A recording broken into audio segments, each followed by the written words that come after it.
Are we here? I think we're here. I'm not sure. Geoff is confirming because we don't do this very often. So Yeah, we don't do live streams. But I'm excited about this. This is gonna be fun. Yeah, I don't. Yeah, we are live. We're good.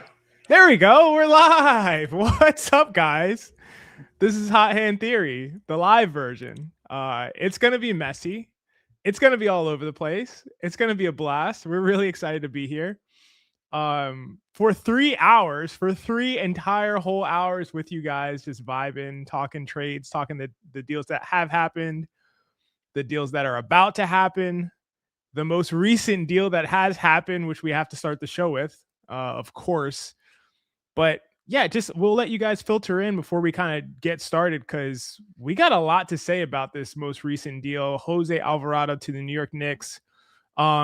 There are a lot of downstream ramifications for this, what it means to the team, what it means for their playoff dynamic, what it means for their rotation, what it means for lineups when it comes to what Mike Brown is going to do. And we have to dive into all of that. But make no mistake, we will be diving into every single trade and transaction that has transpired over the past week. And we will be doing it with you all day. See, this is what happens when you're live. You say stuff like, we'll be doing it with you all day. We'll be here for 3 hours. Before we get started on Alvarado, we're still letting people filter in. Geoff, how you doing, man? People want to know how you are. You can finally answer the age-old question. How is Geoff doing? Everyone's so concerned with how I'm doing. I'm doing great. I tweeted it out earlier. You know me, Akshay. You know that I have a terrible memory. Like, you were like, hey, remember we talked about this thing? And I'm like, no, I don't remember. And I'm surprised you haven't just like scratched a hole in your wall or something because of how frustrating it is with me. But I do have a very good memory with specific thing, and that is just random sports facts and things that have happened.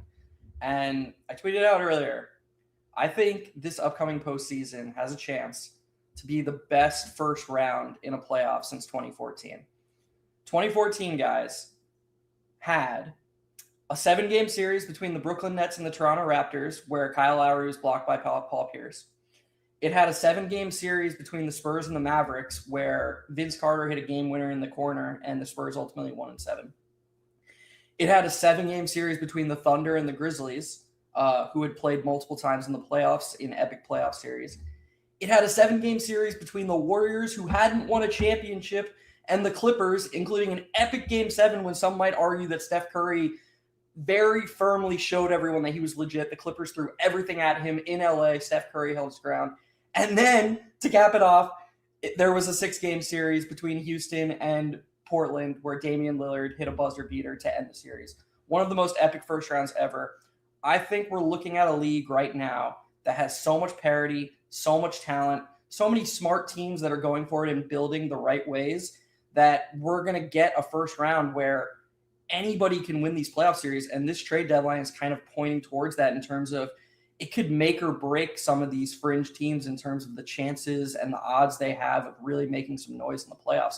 This is a monumental couple of hours for teams because let's make no mistake. I mean, I don't know how many people who are in Oklahoma are higher on the Thunder than you and I are, actually. But this thing's open. This thing is there for the taking, and teams like the Knicks have a real chance to go and get it. They have to make the right decisions. They have to make the right strategy and lineup decisions. And, yeah, again, this is just sort of the first step on that road. Absolutely. Way to get us started, Geoff. Firstly, shout out to the chat. We are going to be interacting with chat for the whole entire 3 hours. It's going to be heavily interactive. No super chats needed. Just drop your comments, interact with us, share your opinions, perspectives. We're going to be talking about it. Crim's dad, Bitcoin Webby, what is up? Appreciate you guys being here. Sydney Bernard, the young Sin Charge. I don't know who that is, but I feel like I've seen you before. What's up? Vic from the Sty.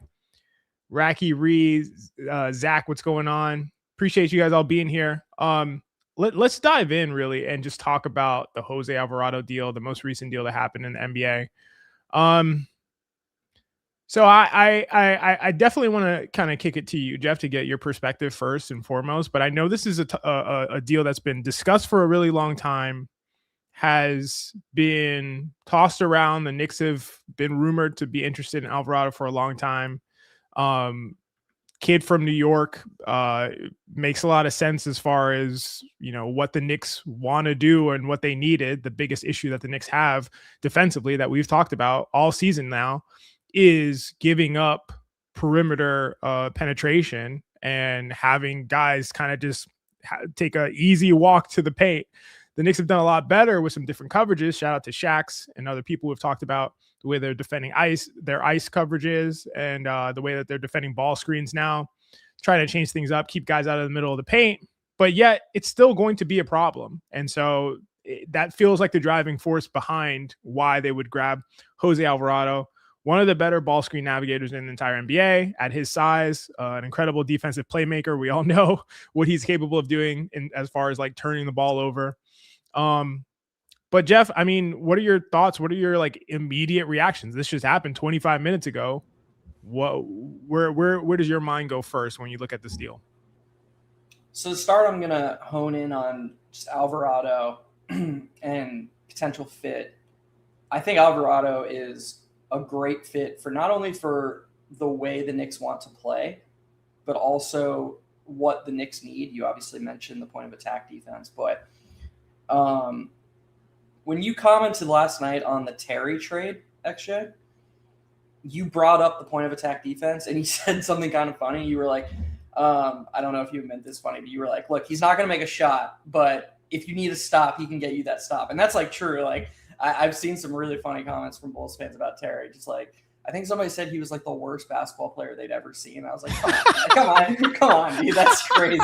Like that's a little excessive. But point is, like, he was limited, but he's he is a very good defender. You were right about that. He could get you a stop. If the Knicks are going to build a 9-man rotation for the playoffs, they don't only need a guy who can quote unquote get you a stop or be good at the point of attack. They need someone who on the other end can be additive and helpful. And the way that you're probably going to be additive on this team, there are two ways. One, shooting as a guard, obviously. But there needs to be some semblance of possession initiation when Brunson's not in the game. I think I'm going to throw it back to you because I'm curious, actually, what you think. Can Alvarado be that guy next to a Deuce McBride in a bench unit where Brunson's on the court, he starts the offense? Because we were talking just before we came on, kind of like what Kolek has shown as an organizer, but I mean, Alvarado's shooting, maybe he and Deuce can toggle. Maybe Towns can be that hub in the non-Brunson minutes. I can't imagine they're going to play many minutes where both Brunson and Towns are on the bench. So it really has to do with a guard who can start possessions, who can create some sort of chemistry with Karl-Anthony Towns and play off of these guys. I feel like Alvarado fits that bill pretty seamlessly now. So Alvarado is definitely a point guard who doesn't need the ball in his hands. He's going to kind of dribble the ball up the court, get it up the court. He's going to be shorthanded in that way. He's not going to turn it over, bringing it up the court. That's something the Knicks have needed as well. Just somebody who can bring it up besides Jalen Brunson. We've seen guys like Mikal Bridges, guys like even Tyler Kolek deal with like pressure from opposing ball handlers, especially full court pressure, and kind of struggle with that in spurts, and even have guys generate turnovers against them. We've seen that with Mikal Bridges on a number of occasions. That's not going to happen with Alvarado. He'll be able to get the ball up the court. And as kind of basic as that seems, I think that's a lot of kind of what his value is going to be on the offensive end, being able to bring the ball up, being able to start the possession, and being able to space on that possession on the offensive end. I don't think he's going to be asked to do much more than that. He's a low volume guy. Besides from the 3-point line, he's going to catch and shoot threes. So in that way, he's really good. He can run pick and rolls a little bit. So it's not like he's going to be completely useless on that end. Obviously, he's not anywhere in the world near the passer of a Tyler Kolek, who is a gifted passer in the league. So to me, it's a little bit of a bummer. Honestly, I think Tyler Kolek's just a casualty of this trade. And I'm so glad he wasn't involved in it. Like, that would have been a train wreck to me if Tyler Kolek was involved in this deal. So thankfully he wasn't involved in it. But I think that the opportunity cost involved here is going to be a little bit rough, to be honest with you, because I think Tyler Kolek adds a lot. We've talked about this on a number of occasions. In terms of his passing, there's nobody like him on the team. He is adding a trait, a skill at a level at which no one on the team comes near. And there's a ton of value to that. It's like if you had no shooters on the team and then you had a guy who's really, really good at shooting, that guy's really valuable to your team.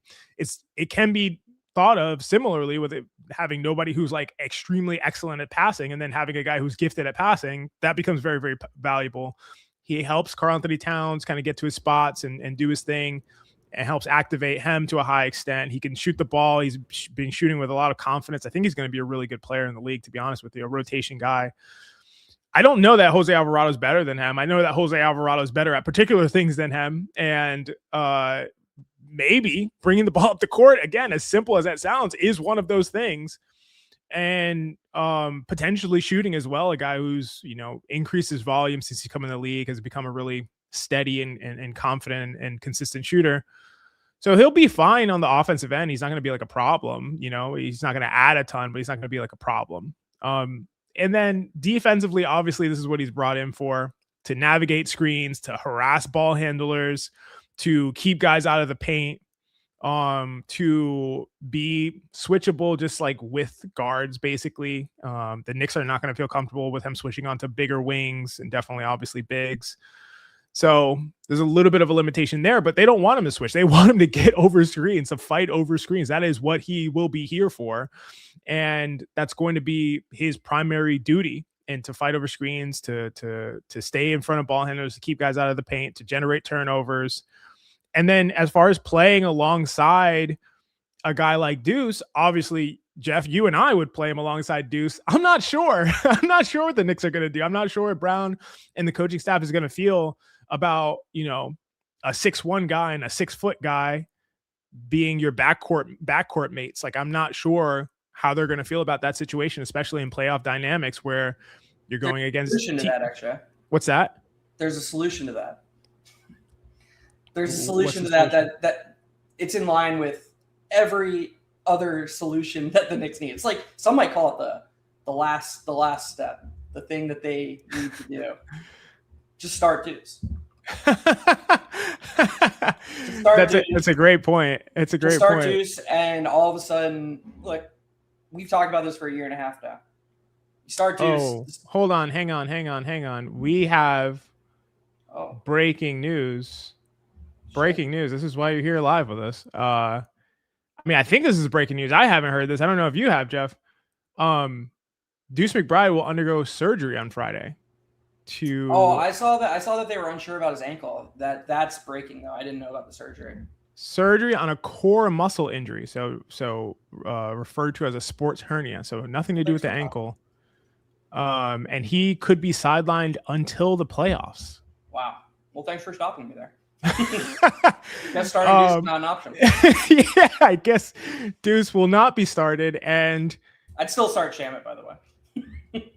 I'll be off. Okay, we're gonna have to really dive into this. This is huge, but I will say this: the Alvarado thing makes 100% more sense now, given this result. Like, this is your best point of attack, screen navigating defender. He's gone. You needed to bring in Alvarado at this point. Yeah, no, it's a perfect move for them. And you said one thing about this doesn't now Alvarado and Kolek can, assuming things stay the same with all the lineups and stuff like that, they can just be your bench backcourt with Shamet and Mitch. It's a really good bench 4-man unit. Of course, I would prefer it was Hart, but whatever, for the Knicks. You said one thing about what Kolek does specifically for Towns. I want to share some data with people out there who might be a little skeptical, like, oh, Kolek, he doesn't play that much and he can't be that important. This season, XJ, Karl-Anthony Towns has played 350 minutes with Tyler Kolek. The Knicks are over plus 12 in those minutes per 100 possessions. Karl-Anthony Towns is shooting almost 7% better from three. This is a guy who's had shooting issues all season, shooting 42% from three when he plays next to Karl-Anthony Towns. And his true shooting percentage is 62%. Of course, there's all sorts of noise. I'm not saying this is a direct indictment on the guys he's playing with without Kolek, or it's directly attributed to Kolek. There's more going on. Basketball is always more nuanced than just switching out one player for the other. But I think when you watch the film and you see how Kolek is able to make these anticipatory passes, the way Towns pops and Kolek hits him in rhythm in his shooting pocket, it's really, really nice for Towns to get these stretches where he plays with Kolek and it helps his rhythm.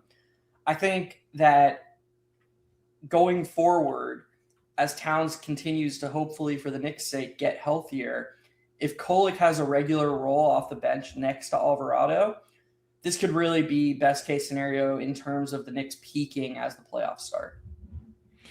I love all of that. I think it's extremely insightful. I agree with you. I am just very, very concerned that the Knicks are going to be, and maybe I shouldn't be. Maybe I shouldn't be. I should take a step back and get out of my last year brain for a second. But like, I just do feel a little bit hesitant about the idea that the Knicks are going to play a bunch of minutes with 2 6'1", 6-foot guards together. And maybe they will. Mike Brown is gone, like triple guard, 3 bad defenders in Brunson, Kolek, and Clarkson all together. So why wouldn't he do that? Especially if, maybe shocking to some, but Tyler Kolek has been pretty good at screen navigation this season, which is, which people wouldn't imagine. But actually, I think he's number 1 in the team in ball screen navigation because Deuce's numbers aren't that high. I mean, it's obviously just a part of the season and will change. But I would love that. I something I've talked about is Kolek's effect on Towns. And speaking of eye test, we're not speaking of eye test. I'm bringing up eye test.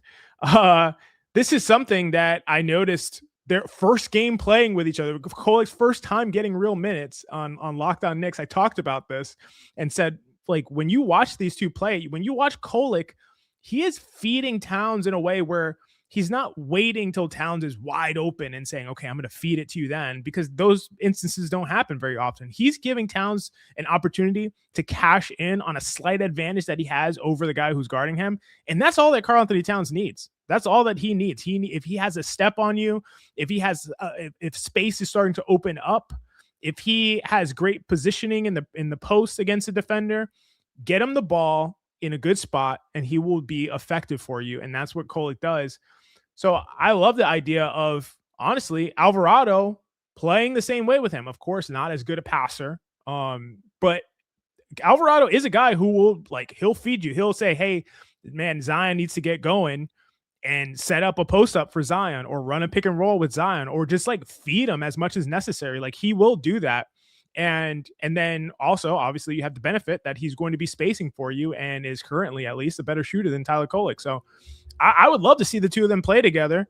I think this really all makes sense when you consider the Deuce factor, and we'll talk about that too. I think it all makes sense, honestly, and I really think that it will be interesting if when Deuce McBride comes back. It's going to be critical. I don't know. I don't want to say this, but I have to say what I think. I don't think the Knicks can win a championship without Deuce McBride this season. And so his shooting is just so important. It's too critical. There are times when the Knicks can't get anything going because they rely so much on Jalen Brunson, and Deuce just bails them out with a 3 that nobody, he's the best shooter. He's the best contested shooter. You shared that data point a few weeks ago that there was a point in the season when he was actually shooting better on contested threes than open threes.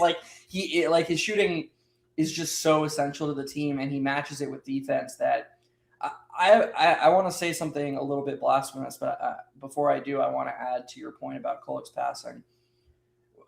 You made a really brilliant point in the LaMelo Ball video essay that we released a couple days ago, which if you haven't seen it, everybody go watch it. I think it's some of our best work. It's really, really well done. You talked about how LaMelo, everybody knows him for the flashy passes and he's this great passer because he's got this sick passing bag. And you were like, well, wait a second. What actually makes him a great passer is his ability to process the passes quick and his willingness to make the simple pass, make the simple reads. And it's something I noticed with Halliburton too when we watch Pacers games. Halliburton makes Miles Turner into a great center, and you watch the tape and it's like, well, anybody could make these kick-out passes that Halliburton's making. And it's like, but he's not just throwing to a wide open guy. He's throwing the guy open on the move. It's about the timing. It's about the processing. I see that with Kolek, and I think that those fractions of seconds in terms of when you process the pass and when you pass the guy open really make a world of difference. Because if you're late, modern defenses are so fast, you've missed the window entirely.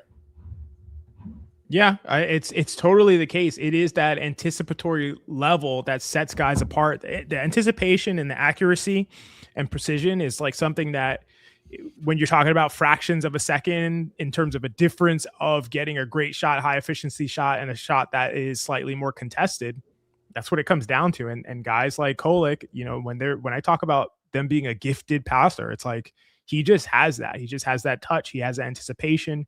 He has all of that. Again, Alvarado won't bring that, but he'll bring something different, and it is that on-ball defense, that attacking mentality, that trying to turn you over mentality, which is also really critical. The Knicks need to generate turnovers. They've obviously had a really good stretch defensively. Do I think this is who the team is defensively? Not quite. I don't think that they're as good as they've been recently defensively overall, and we'll see how they fare coming up against the Detroit Pistons, which is really exciting, a really exciting matchup coming up. But without Deuce McBride, it's going to be tough. What do you guys think in the chat? I see the chat's active. Shout out to everybody in the chat. Shout out to all the Puerto Ricans who are excited about this move. Puerto Rican kid from Brooklyn coming to New York. That's sick. What do you guys think? What's going on? This is a trade that's going to make fans like my dad really happy. And I'm not saying this. I think my dad actually might be right. Alvarado is going to bring something that, in my opinion, really only Josh Hart and Deuce McBride bring to the Knicks. And it's going to be one of those things that you don't know it's there until it's there. This is very non-hot hand theory type analysis, but I really could see a world where Alvarado sort of coming home to New York is spurred and excited by that and brings a level of energy that the Knicks, again, frankly, don't have besides when Josh Hart is being peak Josh Hart. I think it could have a compounding effect on the rest of the team, just sort of revitalize them. There's already been a revitalization the last 6-7 games after that slow stretch. I really think that, of course, I agree with you in terms of the importance of Deuce McBride, but in the short term, as they try to ramp up for the playoffs, I think this could be just what the Knicks need to secure that 2 seed. They're battling with Boston right now for the 2-3 seed. Boston is coming off a tremendous victory in Houston without Jaylen Brown, so Boston's not going to go away. I don't know. I think this could really, really spark the Knicks as they go into the All-Star break and after the All-Star break.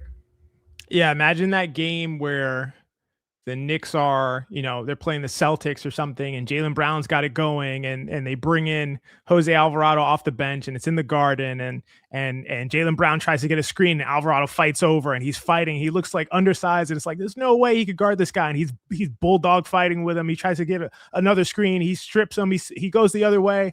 Lob, alley-oop, dunk. The Garden's going crazy. Alvarado's energy is like just going through the roof. We know how he gets. Obviously, he gets hype and he gets going. He's a Brooklyn kid, like he through and through. That's gonna be another level of energy that the Knicks do not have. Obviously, Josh Hart's a guy who brings a ton of energy and excitement. But not to that extent, not to that kind of peak that I just kind of laid out. That would blow the top off Madison Square Garden. And so we're going to see moments like that from Jose Alvarado. We just are, because that's the kind of player that he is. It just about being consistent and seeing, that effect on every single possession that he's in the game. That's kind of the question to some extent, but in terms of those moments, he's going to crush it, and it's going to matter, and it's going to make a difference for the Knicks moving forward. So I totally agree with you. It's a great point. Yeah.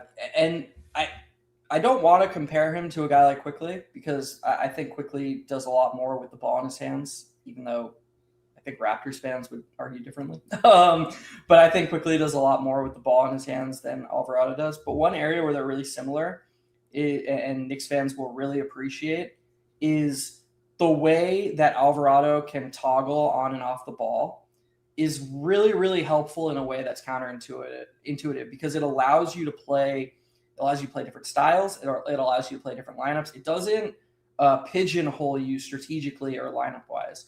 And so when Alvarado's out there, he's really going to be able to share the court with just about anybody. And you can put the ball in his hands like we've talked about. He can run the offense a little bit, but you take it out of his hands and you're not neutering his offensive impact. He can still help you. He moves around a lot.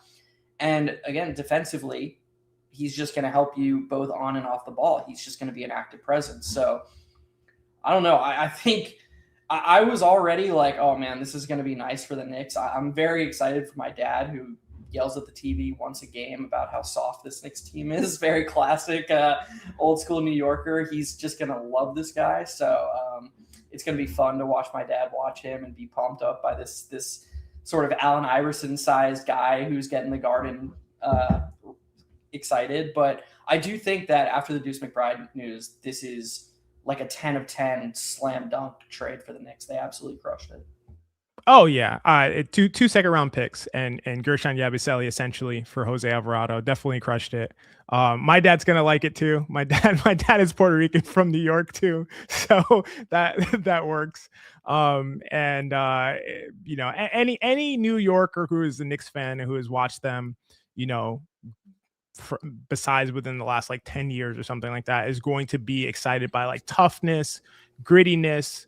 A guy who's down to fight, a guy who's a foot taller than him. Obviously, he was fighting with Mark Williams earlier this season, and you know, I obviously me being from New York, I got a lot of that too. Like I would be like that too. Like it's just like one of us just being in the NBA. Like this is what it would be like. So totally appreciate that. And again, I think it all matters. I think it just all matters. Shout out to you, Sincere, who's going back to work. Appreciate you coming back. Would love for you to catch the replay. Shout out to everybody in the chat. We got the chat going. Bitcoin Webby, what's going on? Big Frizz, everybody, appreciate you all being here. Seems like people like the deal. Seems like people are excited about the deal. There's no real downside, especially with Deuce McBride being out for an extended period of time. There's no downside. I was saying there's no real downside only because I'm saying, well, you know, Kolek and this and that, but he's just taking Deuce McBride's minutes at this point. So it is almost a necessary deal. So forget about downside. It is almost entirely upside moving forward. And if he gets in a good place, if he gets in a good groove, if he's highly effective, then we're going to see him in combinations with Deuce McBride and other guys. And then imagine you have a situation where you have Deuce and Alvarado and Landry, and then a weakness that you had, whereas is like letting guys penetrate and not being able to get over screens. Suddenly in those lineups, it's your strength. Nobody's getting into the paint. They may be shooting over the top. You know, maybe it's a lot of step back threes, but nobody's penetrating into the paint from a guard standpoint.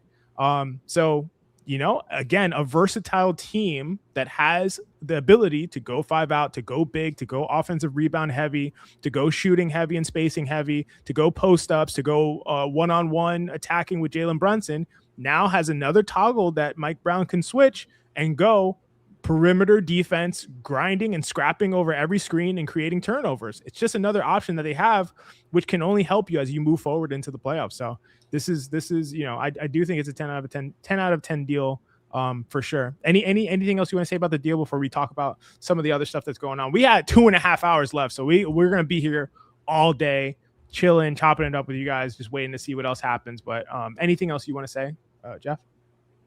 No, just I echo your thoughts. That was great job by Leon Rose in the Knicks front office, because he just brings exactly what they need right now. Even before the Deuce injury, but especially after the Deuce injury, there's a lot of momentum, which is for Knicks fans has to be nice, because you came into the season like championship expectations after coming off conference finals. You have a new coach. You think that's going to put you over the top.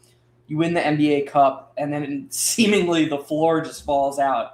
A 2-9 stretch, so just really nice for them. It's really good as we move on to. I really want to talk about.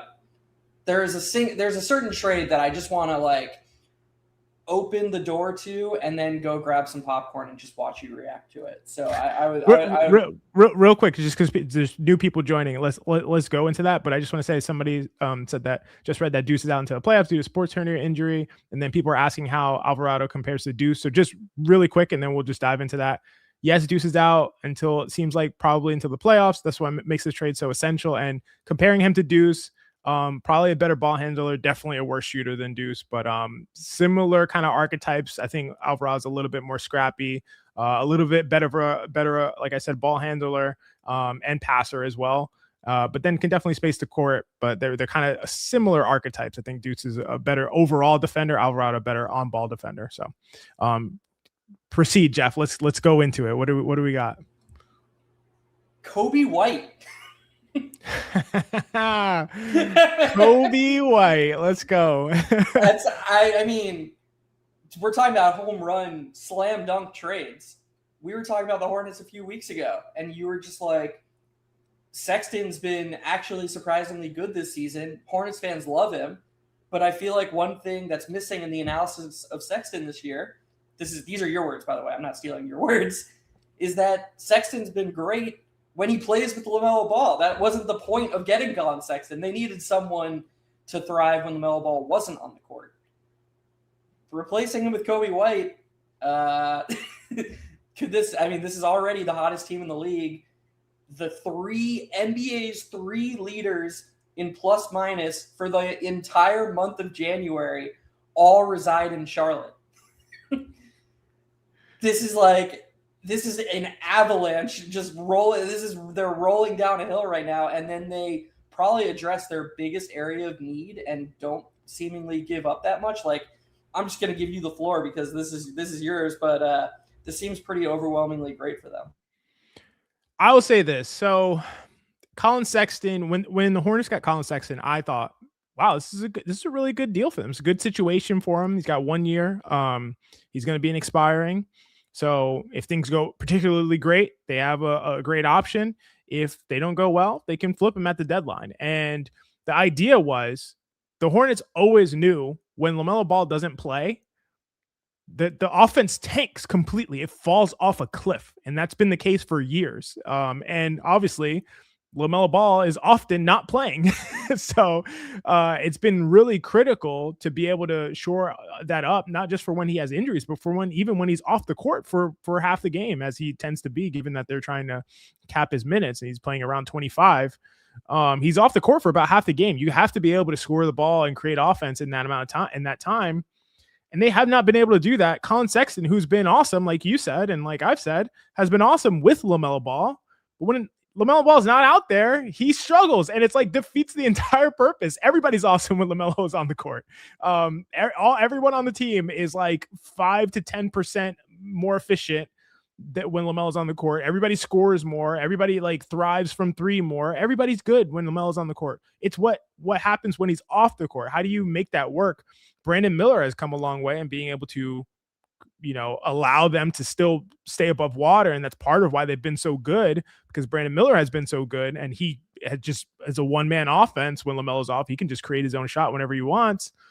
But they need more than that. And it makes so much sense to go and upgrade from Colin Sexton to Kobe White, who is a shot creator. He's going to create a shot for himself. He's going to create a shot for someone else. He is a guy who is going to create and generate offense, and the perfect guy that you could bring in at the price that you paid in terms of a couple second round picks and an expiring contract. This is the perfect guy that you could bring in. He is a great 3-point shooter. He is an excellent deep 3-point shooter. So he takes a super high volume. He's going to take a ton of shots. But again, some place that I think that he is underrated is his playmaking. He can create for others. He can penetrate. He can drive. He's very quick. He can collapse the defense, and he can kick out for threes. And the Hornets want to take a bunch of threes. They want to drive and kick, and he's going to fit in perfectly with no LaMelo Ball on the court. Now you have somebody who can create offense, who's only 25 years old, who's still playing like he's entering his prime, and is going to be, again, a high volume 3-point shooter, which is what they love to do over there. So speaking of 10 out of 10, the Alvarado deal was 10 out of 10 for the Knicks. This is 10 out of 10 for the Hornets, in my opinion. Obviously, there's one issue, which is that Kobe White is not a good defensive player. He is not good defensively, and that is okay because that makes sense. You're not going to get a guy like that who is that good offensively and is like somehow really good or solid defensively. So you're going to make that trade-off. But who is he going to be playing with? He's going to be playing with Sion James, an excellent defensive player. He's going to be playing with Grant Williams, who can guard up and can switch and can do a lot of things defensively. He's going to be playing with Josh Green, who is a very good on-ball defensive player. Like, he's going to be playing with, if they don't get a center, which I know they're looking to get, maybe some minutes with Moussa Diabate, who is like definitely one of the better defensive centers in the league, the Wemby stopper he should be known as. So they can shore things up around him, and they're just going to score. They're just going to score, and I don't know how you're going to stop this offense either way. So I will say this, Knicks fans, I would just hope that this is not the first round matchup for the Knicks. Not to say that the Knicks would lose, that the Knicks would win this matchup against the Hornets. It's just not you don't want to go to that kind of battle before you get onto the big dogs in the East. It's just not the first one you want to deal with. Really, it's just, they just won't. Actually, I have some data that is kind of mind-blowing, actually. So the Hornets are over 2 points per 100 possessions better defensively when LaMelo doesn't play. So he's already kind of operating in a hole. The Hornets also, when LaMelo doesn't play, despite being better defensively, overall their net without LaMelo on the court is minus 4.3 per 100. With LaMelo on the court, starting from the point that his teammates lose their minutes by that much and are better defensively, when LaMelo is on the court, he raises the offense to such a high level that the Hornets with LaMelo on the court outperform the Timberwolves when Anthony Edwards is on the court, the Suns when Devin Booker is on the court, the Celtics when Jaylen Brown is on the court, and the Knicks when Jalen Brunson is on the court. That is unreal impact that he does not get enough credit for. And the reason this matters is exactly because of what you said. The Hornets have the LaMelo minutes fine. Like, he'll figure that out. Yes, it's super, super awesome for them that they've got three guys really in Khan, Brandon Miller, and Moussa, who fit so perfectly, who can be elevated and additive next to LaMelo in terms of how their skill sets fit in seamlessly next to him. That's been really beneficial and a huge part of their big month of January. But they have to figure out how to just tread water when he's not playing. Because if you have a team that's this good when LaMelo's playing, if he's playing 60, 70% of the minutes, if you can just break even in the non-LaMelo minutes, you're looking at a 50-ish win team. That is the difference between being a play-in team and a team with home court advantage in the Eastern Conference. It has nothing to do with LaMelo. It has everything to do with what they're doing without LaMelo. And Kobe White could be the bridge to those two places for this franchise as Con Knipple gets a year older and continues to progress. As Brandon Miller, he's only 23 years old. Again, they have all the pieces in place. It's health and it's figuring out the non-LaMelo minutes. And this kind of answers both of those questions right now. Yeah, for sure. And to your point, like obviously different websites are going to have different ways that they filter out, garbage time or high and low leverage minutes. And as far as cleaning the glass, for instance, paints LaMelo even better than what you just described. The cleaning the glass paints LaMelo as basically when he's on the court, the defense is 0.6 points worse than when he's off the court. So it's basically the same defensively when he's on and off the court. When he's on and off the court offensively, plus 13.5 per 100 possessions. That is 99th percentile in the league.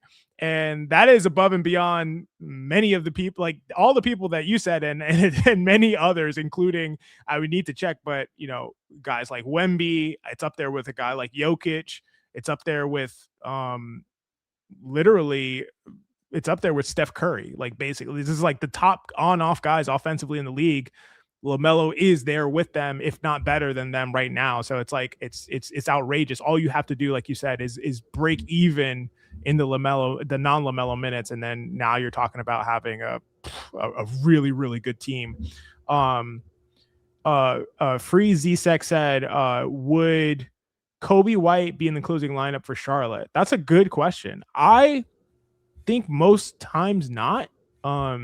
Just because they love Miles there. I mean, he's obviously not going to be in there over Brandon or Khan, and they're going to need a 5. So it's really about him or Miles.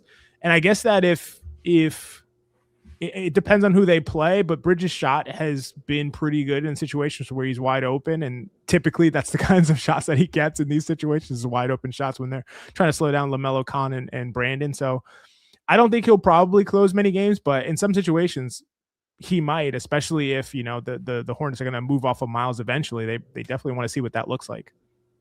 Actually, how some teams run like double drag screens, the Raptors run that kind of cool play where the point guard dribbles across half court. There's a guy waiting to screen for him, and the point guard actually tosses the ball over the screener's head to a second guy behind him, and they sort of walk into a double drag screen, if you can picture that.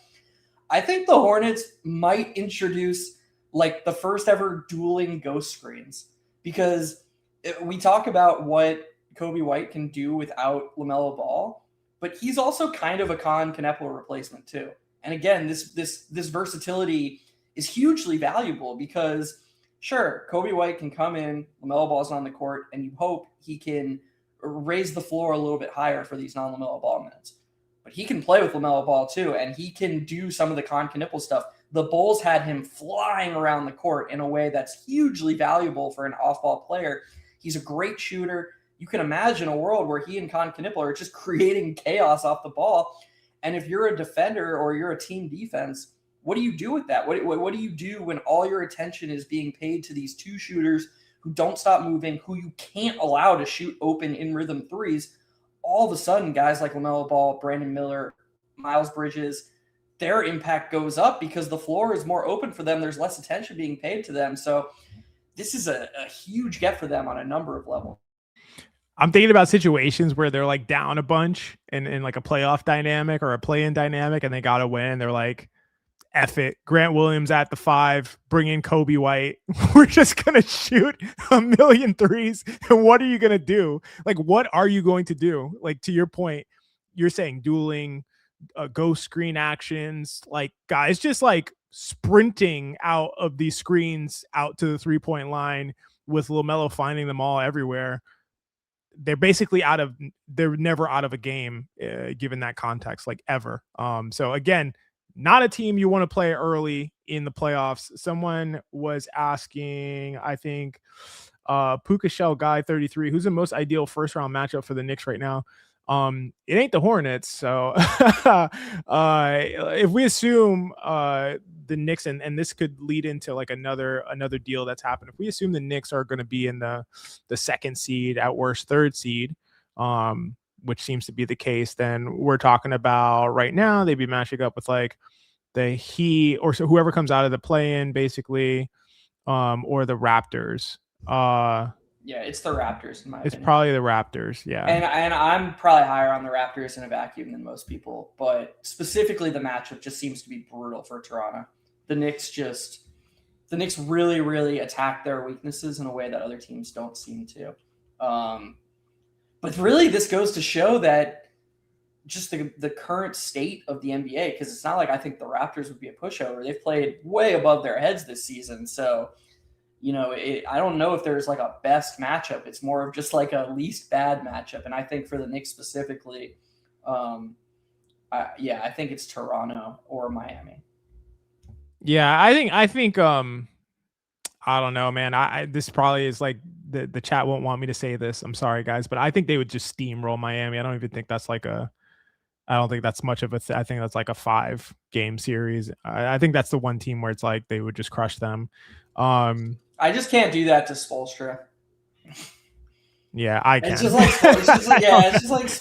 Spoelstra like would just figure something out. And I don't know. I'm not saying they'd win, of course. I think the Knicks would be big favorites. I don't have it in me to say that anybody would just steamroll Spoelstra, but I wish you the best. I wish you the best of luck with that. Actually, I have it in me. I think they'd steamroll them. I mean, yeah, maybe 6 games or something like that. But if it went to 7, that'd be insane to me. Like I would probably you'd have to fire Brown or whatever. Like you can't go to 7. I don't care who's the opposing coach. And then, Orlando's an interesting one. I mean, we should talk about teams that actually did stuff at the deadline. All they did was like dump Tyus Jones, which was pretty brutal. But Atlanta is a team that the Knicks could end up having to play, and Atlanta is an interesting team in terms of what they've been doing. They've just been trying to clear house and reset and start a rebuild. And part of their rebuild seems like it's going to be Jonathan Kuminga. Atlanta traded Kristaps Porzingis for Jonathan Kuminga and Buddy Hield. They acquired Jock Landale for just like cash, basically. And then obviously they traded Vic Krejci, somebody I think very highly of, but they traded him and got Duop Reith, who was a good stretch five. And then, of course, the big one, they got CJ McCollum and Corey Kispert for Trae Young. So they've really overhauled their roster, basically, in a big way. They've been the most active team right now of all the teams in NBA as far as like deadline. They also traded Luke Kennard, which I forgot about because there's been so many deals, which I didn't understand that one, but I guess they're just trying to hoard second round picks at this point and clear their books. They've done a lot of moves. Can you make sense of it? Because they're not better to me, and all they've gotten was really a bunch of second round picks, which matter as far as like, currency in the NBA, as we know, to kind of lubricate these deals and make them happen. But Jonathan Kuminga's your prize out of that, playing him next to Jalen Johnson. I'm not sure, man. What do you think about what Atlanta's doing? Yeah, so I'm going to give our audience and our community here a little peek behind the curtain.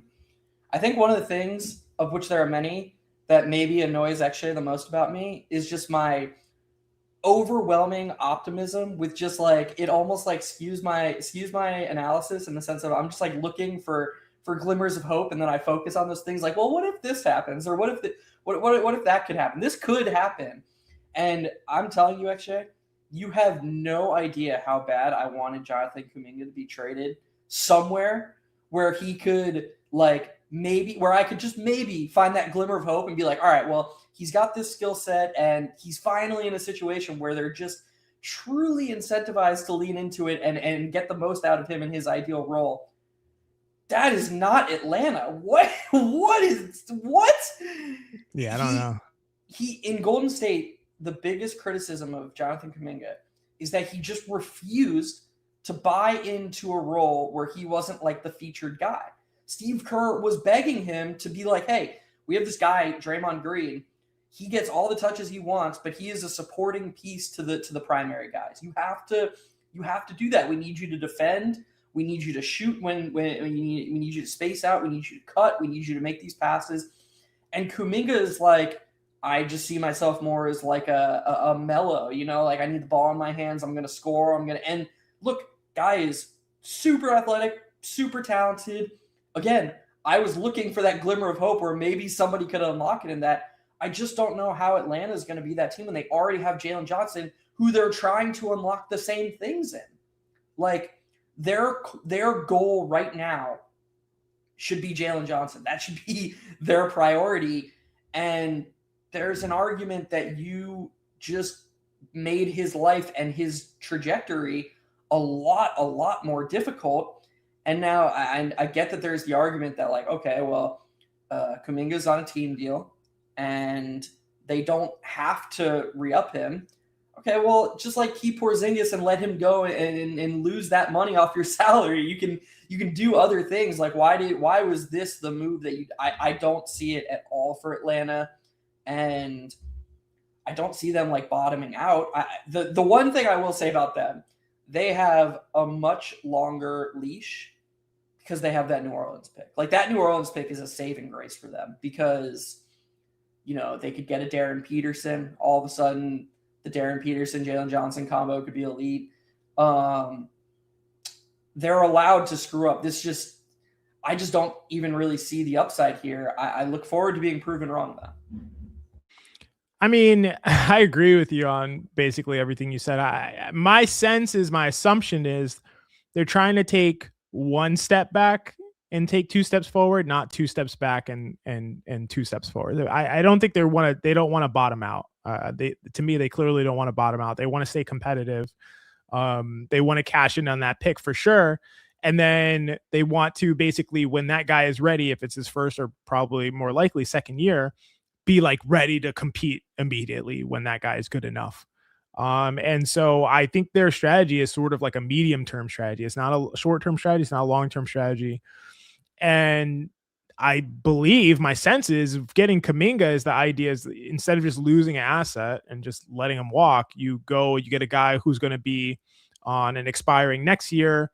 Maybe he gets to showcase some stuff. Maybe you can deal him. Maybe you can get a couple more second round picks or something for him as opposed to like nothing.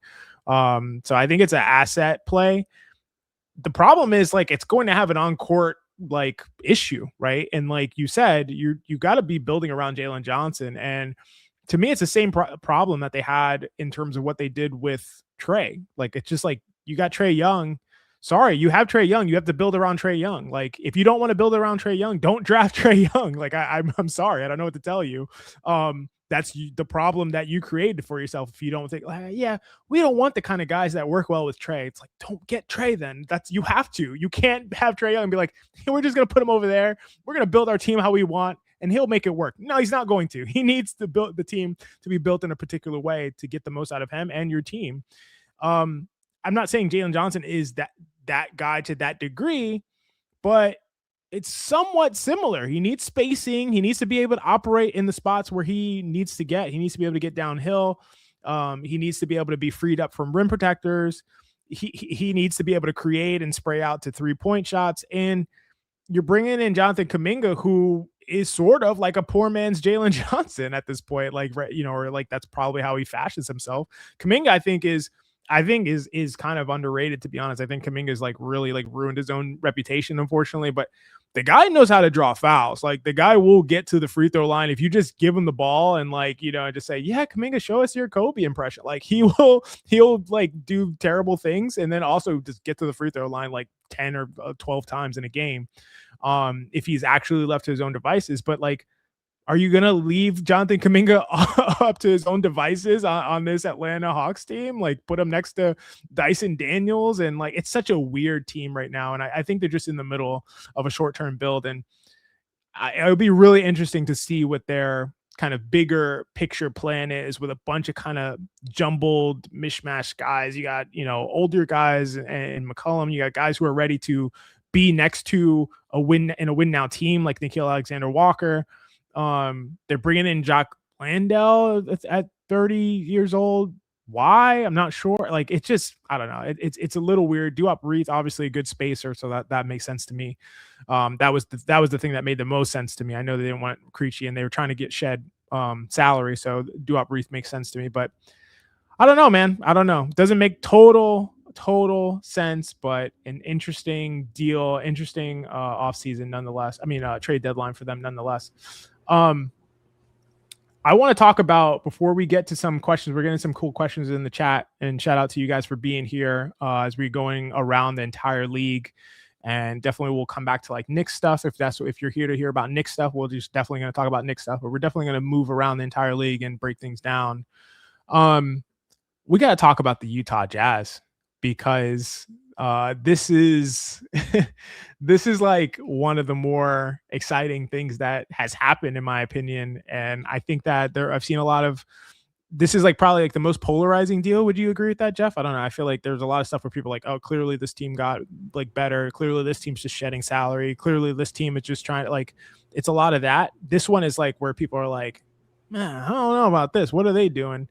It's I think it's super polarizing because let me just set it up real quick. So Utah acquires Jaren Jackson Jr., John Conchar, Jock Landale, who was rerouted, Vince Williams Jr., and they give up Walter Clayton Jr., Kyle Anderson, Taylor Hendricks, George Niang, a first-round pick that is the most favorable of Cleveland, Minnesota, and Utah, so probably their own pick in 2027. Another 2027 first, which is the Lakers pick, and a 2031 first-round pick, which is the Phoenix Suns pick. So go ahead. I was just going to say that I think what's polarizing is the team that traded the assets and what their perceived situation is. It's just things that usually are clashing right now. You don't really usually see a team that's perceived to be bottoming out, giving up multiple first-round picks for a guy for not a slam dunk deal. But I think that's kind of missing the forest for the trees with what Utah's doing. Yeah, I think Utah is actually operating at a really high level right now. And real quick, I'm gonna cut myself off just because there was a Shams bomb. Shout out to the chat for letting us know. Nuggets are trading Hunter Tyson and a 2032 second round pick to the Nets for lesser favorable of Clippers Hawks 2026 second. So Denver just creates an open roster spot, trying to look to get something in the buyout market and get out of the luxury tax. So kind of a small deal that came through, but Denver's obviously going to be looking to in the buyout market. What's so funny? Hunter Tyson's the type of guy actually that if we were doing a Nuggets episode, you would just randomly pop in and be like, Hunter Tyson can shoot or something like that, and I would just be like, God, we've reached the end of this episode. Unfortunately, he can't shoot. But who was the first guy in one of our first episodes? Like, who was it? There was somebody for like the Suns? I'm not gonna remember that, dude. You popped in and you were like, this guy, he can like play defense. And I was like, what? No, you're right. I vaguely, I can't remember who that was. It was a very random person. Yeah. Yeah. All right, keep going. The Jazz. All right, let's go with the Jazz. So I love what the Jazz are doing, honestly. I think that the Jazz are the best part about this. I've tweeted about this is going to see them doing whatever they can to keep this keep their pick in the top 8, because otherwise they lose it to the Oklahoma City Thunder. It's not an option. Like I think people aren't recognizing how much it's not an option. People are like saying, "Oh, the Jazz are going to lose their pick." They will not lose the pick. They will do whatever is necessary. If it's incur millions of dollars in fines, if it's whatever it is, they will not lose the pick. I assure you that they will do whatever it takes. It's just going to be really funny when they're like playing like their C squad and like a bunch of guys who are on like 2-way deals and they still win games. It's going to be hilarious.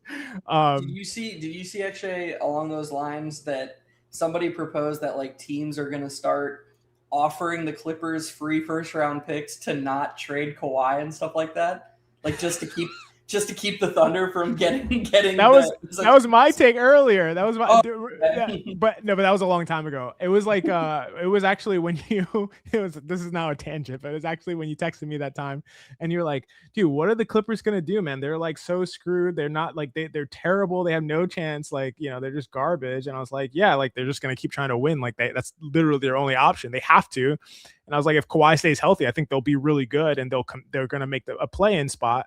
And you're like, I don't know, dude. Like they have to go at they'd have to play at like a 60 win pace or something crazy because they were so far out. And I was like, yeah, I think they're gonna do it if Kawhi's healthy.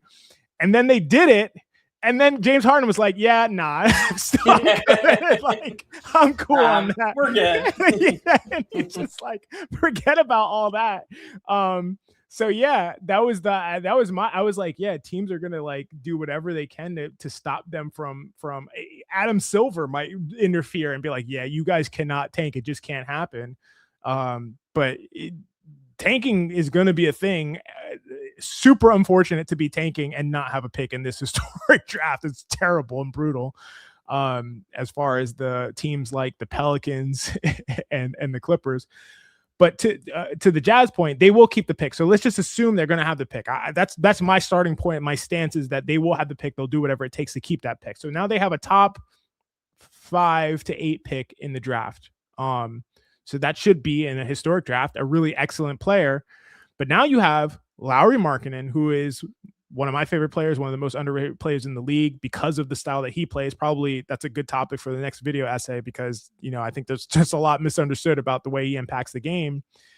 And then Jaren Jackson Jr., who is a perfect complement to Lauri Markkanen. Lauri Markkanen is a 7-footer, is a pretty good rebounder, not a great rebounder, a good rebounder. Jaren Jackson's a terrible rebounder, but both are excellent shooters. Lauri Markkanen, one of the best shooters. Jaren Jackson is definitely a competent a spacer and is able to space the court. having those guys play together and you can see some ultra big lineups. You can see those two just play together in five shooter lineups that are going to be impossible to guard when you're talking about Keontae George and what he can do off the dribble, and two spacers, especially with one being Lowry running all over the court and getting open. If you put a guy like Sensabaugh and other guys on their whoever their draft pick ends up being, that is going to be extremely difficult to stop. In fact, when Walker Kessler comes back and you see those super jumbo lineups, and then you basically always have two of Jaren Jackson, Walker Kessler, and Lauri Markkanen on the court, that is, to me, a playoff team, and not only a playoff team, like a top 4 team in the West, depending on who they draft and how that player goes. I think this is going to be, within 2 seasons, a contender for an NBA championship. That's how good I think that they're building. I know that's a crazy take. Maybe I should have saved it for a pod on the Jazz, but no, you shouldn't have, because you just have to save this, because if the next time we do when they're contenders next season, you can just open the first clip in the intro can be you saying this on this live stream. You gotta, yeah, you're writing it down right now, aren't you? No, I'm not writing it down. I'll remember. I'll remember. This is how my memory works. Okay, I really like the trade for the Jazz, and big surprise. And I think that Lowry offers a number of things next to Jaren Jackson, and vice versa, where they're like almost perfectly symbiotic. They just, one of their strengths covers for the other's weakness, and there's no overlap. There's no redundancy. It's really, really hard to find 2 big men, 2 7-footers who don't create their own shot. Like, usually if you find guys who are synergistic in that way, they're synergistic because like one creates offense, the other doesn't. So it's like you have sort of that relationship where it's like one's the primary, one's supporting, and they go hand in hand. These are 2 more supporting pieces that fit really, really well next to one another. They're still young. I like Sensabaugh a lot in Utah. Like, there are a lot of things to like about Utah's team, and it's not going to, hopefully for them, it's not going to take them out of this draft. And like you said, this is a loaded draft where they can add an area of need. Utah has been, since Donovan Mitchell and Rudy Gobert were traded, Utah has been kind of waiting. And I feel like they found their moment where it's like, okay, we can get somebody who fits what we do, who isn't going to alter our timeline right now. But at the start of next season, when we get Walker Kessler back healthy, assuming they keep him, which he's going to get money throughout. I think actually we haven't talked about this deal, but one of the really nice things for Utah about the Anthony Davis trade is that Washington's not going to throw the money that they were going to throw at Walker Kessler, because they were one of. I think that my guess, and I have no insight on this, my guess would be that they just know that Utah's going to match anything, and so that they were just out of the Walker Kessler thing, so they just know they don't have a chance at that. I think Utah is going to match whatever is thrown at Walker Kessler. To your point, that number is going to be lower now, probably because they would have been the team to put the highest number on the offer sheet if they were going to. But I think there's 0% chance that Utah doesn't match whatever is thrown to Walker Kessler. Right, I agree. But if it was just higher, that obviously is, you'd rather have him for less. You'd rather have him for less. So yeah, I think that this is just, the NBA nerd in me. This is just these teams like the Wizards and the Jazz, teams that have been struggling for a while. It's cool to see them make moves that'll give them different looks and make them more exciting to watch next year. It changes the league up. It's one of my favorite things about the NBA is it's very rarely static. Like there was the Warriors Cavs era where they made 4 straight finals against each other, and that really felt like a moment in time where it was like, okay, mostly the same teams are good. You have the James Harden Rockets, but nowadays I feel like most of the front offices are operating fairly intelligently, and there are differing timelines, and it just gives you a chance where each season a new team could appear. It really keeps the league feeling fresh. And so I love this for Utah. I love this for NBA fans. And I think it's just really good. Yeah, I think it's really good. And I think it's so interesting how many teams are like leveraging this draft already. Like there's such an assumption of how good this draft is going to be. And there are so many teams that are like, yeah, we're going to assume we're going to get a great player already. And like, we're going to prepare with that in mind. Like we're going to get good now because once we take this pick, we want to be ready to hit the ground running. And I love it from a strategic standpoint of being really, really good while you have one of your best players on a rookie contract. I think this is always something that's super, super important, something that the Thunder had done so well. It's something that matters a lot in the NFL. We see this with like, oh, you drafted a young quarterback. That quarterback's good in year 2, still has 3 or 2 years on his deal. Like bring it, pay a lot of money for offensive line, for defensive backs, for, you know, for pass rushers, do whatever you have to do. Because we have that player before he's gotten his big deal. And I think that's going to be the case. I think teams are looking at this draft in that way. Hey, we're going to get a guy who's really, really good, and he's going to be making rookie money for 4 years. Let's get big names. Let's bring in Anthony Davis. Let's bring in Trae Young, and then we're going to pair him with a guy who's going to be excellent right away. Let's bring in JJJ. Let's re-sign Lauri Markkanen into a big contract as they already have done. And then let's sign Walker Kessler to whoever wants to pay him. We'll match it. And then let's pair them with whatever our pick is going to be in this draft. Like teams are thinking this way. And I think it's strategic because in order to compete with these other teams, you must be thinking ahead and being able to maximize every single asset. This actually brings me straight to the Washington Wizards, who are another super interesting team to talk about and to look at what they're trying to do. They've made a lot of really interesting moves and seems like they're operating in a smart way, bringing in Trae Young, obviously for basically for free. And then bringing in Anthony Davis at the low price of not very much of just some like kind of cheap first round picks. Of Luka Doncic. Hey, that's a sunk cost fallacy. That the thing is happened in the past. They're just starting from where they're starting from. Sunk cost. That's really funny.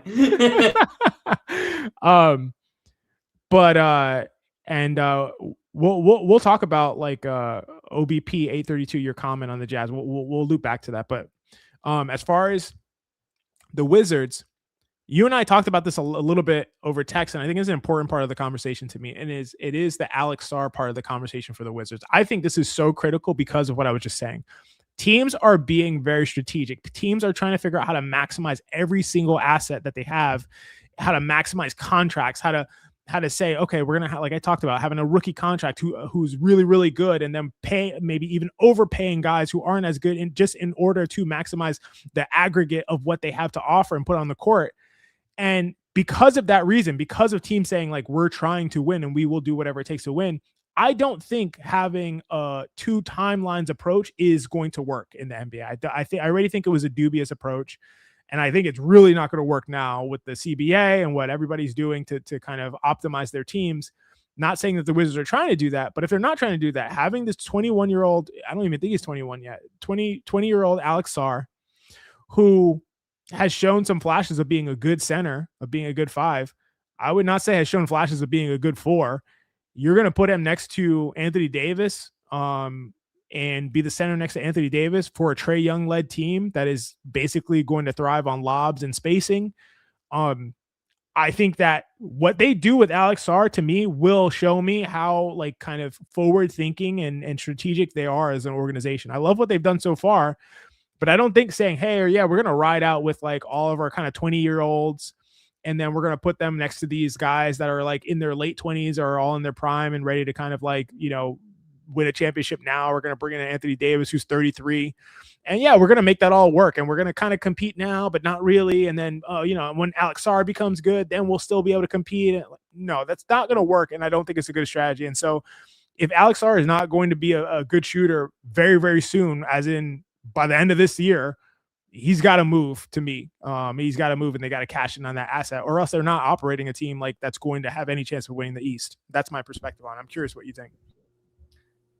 Before I respond to that part of it, are you saying that you think that, because I assume the Wizards think this, but are you saying that you think that Trae Young plus Anthony Davis plus Keyshawn George, Champagnie, and then Trey Johnson, like him a lot, like his shooting, Are you saying that you think that core plus a return for Sar, it could win the East as early as next season? It really depends on what the draft pick does. The draft pick's a critical part of it. So whoever they get in the first round, if they end up with the number one overall pick, and then whatever their return for Sar is, if they make the right deal, yeah, I think they could contend for the East for sure. Yeah, it's interesting because, man, I see your perspective on half measures and trying to avoid half measures. And again, this might just be the optimist in me, but I don't know if Sar is like a negative player, of course he's going to hurt your chances. And I do think that if you're sliding Sar to power forward, you could just trade him for someone who's going to fit in between Anthony Davis and Trae Young. My perspective is more of, with Anthony Davis specifically, I just don't know how long the shelf life there is. So, like, you're trading Sar and you're really trying to maximize. Like, to me, it's different than the Wembanyama thing in San Antonio. You and I talked about Wembanyama in San Antonio and how the Spurs actually kind of have to act urgently. And that's because this guard situation that they have, there's an overloaded guard, and eventually it seems overwhelmingly likely that there's going to be a pileup. They're going to realize that all three of these guys can't be maximized simultaneously, and they're going to have to trade one of them, whether it's Fox, whether it's Castle, whether it's Harper. But eventually one of them is likely going to have to be traded if they're going to win a championship. To me, the Sar Davis situation kind of feels like Sar is almost the waiting in the wings, like, okay, we have Davis for a season or two, and then Sar is just going to slide back to center anyways. And at that point, let's say, Davis is 36 years old when it's like, all right, we gave this a real try. He had some good seasons. It's time to move on. I mean, Sar will still only be 23 years old. Like, I see the logic behind trading him. I get what your perspective is there. And I'm not saying it's wrong. It could very well be right. But I do think there is some merit in this specific case to thinking, to playing the two timeline game, I guess. I'm going to come off like very I don't know if it's like grandiose or self-assured about this, like, which is, I try to avoid for the most part. I think there's zero merit to it. I don't think there's any merit to it. I don't think you trade your assets to get. Why are you getting Anthony Davis? What's the point? What are you getting Anthony Davis to do? Are you trying to, is the merit, if you want to contest that the merit is to be a 6 seed and get back to selling some tickets in Washington or something like that, like, to me, I don't care. I mean, I don't run an organization. I'm not like making revenue from my organization or something like that for my team. And like, maybe there's merit from a financial standpoint. I hear that. As far as like winning a title, there's zero merit to it. Why would you trade key assets for somebody who you're not trying to, for a big name player who you're not trying to win with? Like, what's the merit? What's the merit? Actually, just letting you know, Zubac's to the Pacers. Whoa. Whoa. I'm going to respond to this. I'm going to respond to this real quick. Yeah. To me, it really just depends on what they can get. Because if you're saying, oh, we have this package on the table, including a power forward or a wing who fits better with Davis, who raises the ceiling to a championship level, and nope, not going to do that because we're going to play the two timeline game. Okay, I agree with you that would be overwhelmingly silly, but maximizing for the sake of maximizing isn't always better than the long term, is what I'm trying to say. So but just don't get Davis though. Like that, yeah, I agree with you, but why would you get Davis? Why would you use your first round picks to get Davis? To me, it doesn't like hurt your ability to like you can keep Sar, you can keep him on this timeline, but you put yourself in a position where if that move presents itself, now you're just one move away. So it's like a hopeful thing. Like we'll put ourselves in position to, like, if a thing comes to fruition, we'll be one move away. But if not, we'll just have this team for now, have no chance of contending for the East, have given away those assets, and then we'll just hopefully Sarr will be good, and then Trey will be, 29, 30, and hopefully he'll, like, I don't know. I don't see it. It just doesn't make any sense to me, to be honest. To be clear, I think that if you're creating a paradigm where they can win a championship with a replacement for Sarr, in terms of like a better fitting guy that we described, to me, that doesn't mean that it's impossible to win a championship with Sarr. Like, the difference won't be that big. The difference will be significant. Because you have Trae Young. And so, like, we talked about building teams, like, in like, if you have Trae Young, you're building in a particular way. I just firmly believe that. And so if you have Trae Young and you have two non-spacing bigs on the court, Anthony Davis is one of the worst efficient jump shooters in the entire NBA over the past, like, 5 seasons. It's like, actually maybe literally the worst. Not just from 3, but from, like, anywhere, like, within, outside of the paint. And then Alex Sarr, who's shockingly, like, his 3-point volume has, like, plummeted for some reason. Like, I don't know. I know you can't win with that, in my opinion. Like, you have no chance. You have 0% chance. If you trade Sarr and you get, like, a 3-and-D guy, or you maximize his value return with people seeing him as a 20-year-old with high upside, a former second pick, and you get some kind of 3-and-D player, you get a top 3 pick this season, you bring in a guy who's really, really good right away, who exceeds expectations. Now you go from 0% to, like, what, 5-7%, something like that. This is a significant difference in terms of what your chances are, from nothing to, like, something. You know what I mean? So, like, but we should loop back to this, because we really need to talk about the Zubac deal that just happened. Like, that is breaking, big, groundbreaking news. This is a big paradigm shift for the Pacers, who are obviously looking forward to next season and Halliburton coming back. We talked about this, like, a tiny bit over text when there were some rumors that this could happen. Give me your thoughts on Zubac and how he fits with the Pacers and what they're trying to do. Yeah, so there are a couple of interesting aspects of it. Number one, the Pacers are probably going to get a really good pick this year. And 2 of the 3 top guys who are projected to be the top 3 picks are big men. So you have Siakam, now you have Zubac. What if they just get the number 1 pick? Are they going to say, well, we're going to draft, Boozer and I guess one of Siakam, or definitely not Siakam, obviously. He's been making back-to-back All-Star games. Zubac are going to come off the bench. You're going to go with 3 bigs with Halliburton and Nembhard or Nesmith. Like, it just seems interesting to me. The other thing is that we've seen Halliburton thrive at his best with pretty elite spacing. He played his best minutes almost entirely with Miles Turner, Obi Toppin, Pascal Siakam, hugely adjusting his game to fit next to Tyrese Halliburton.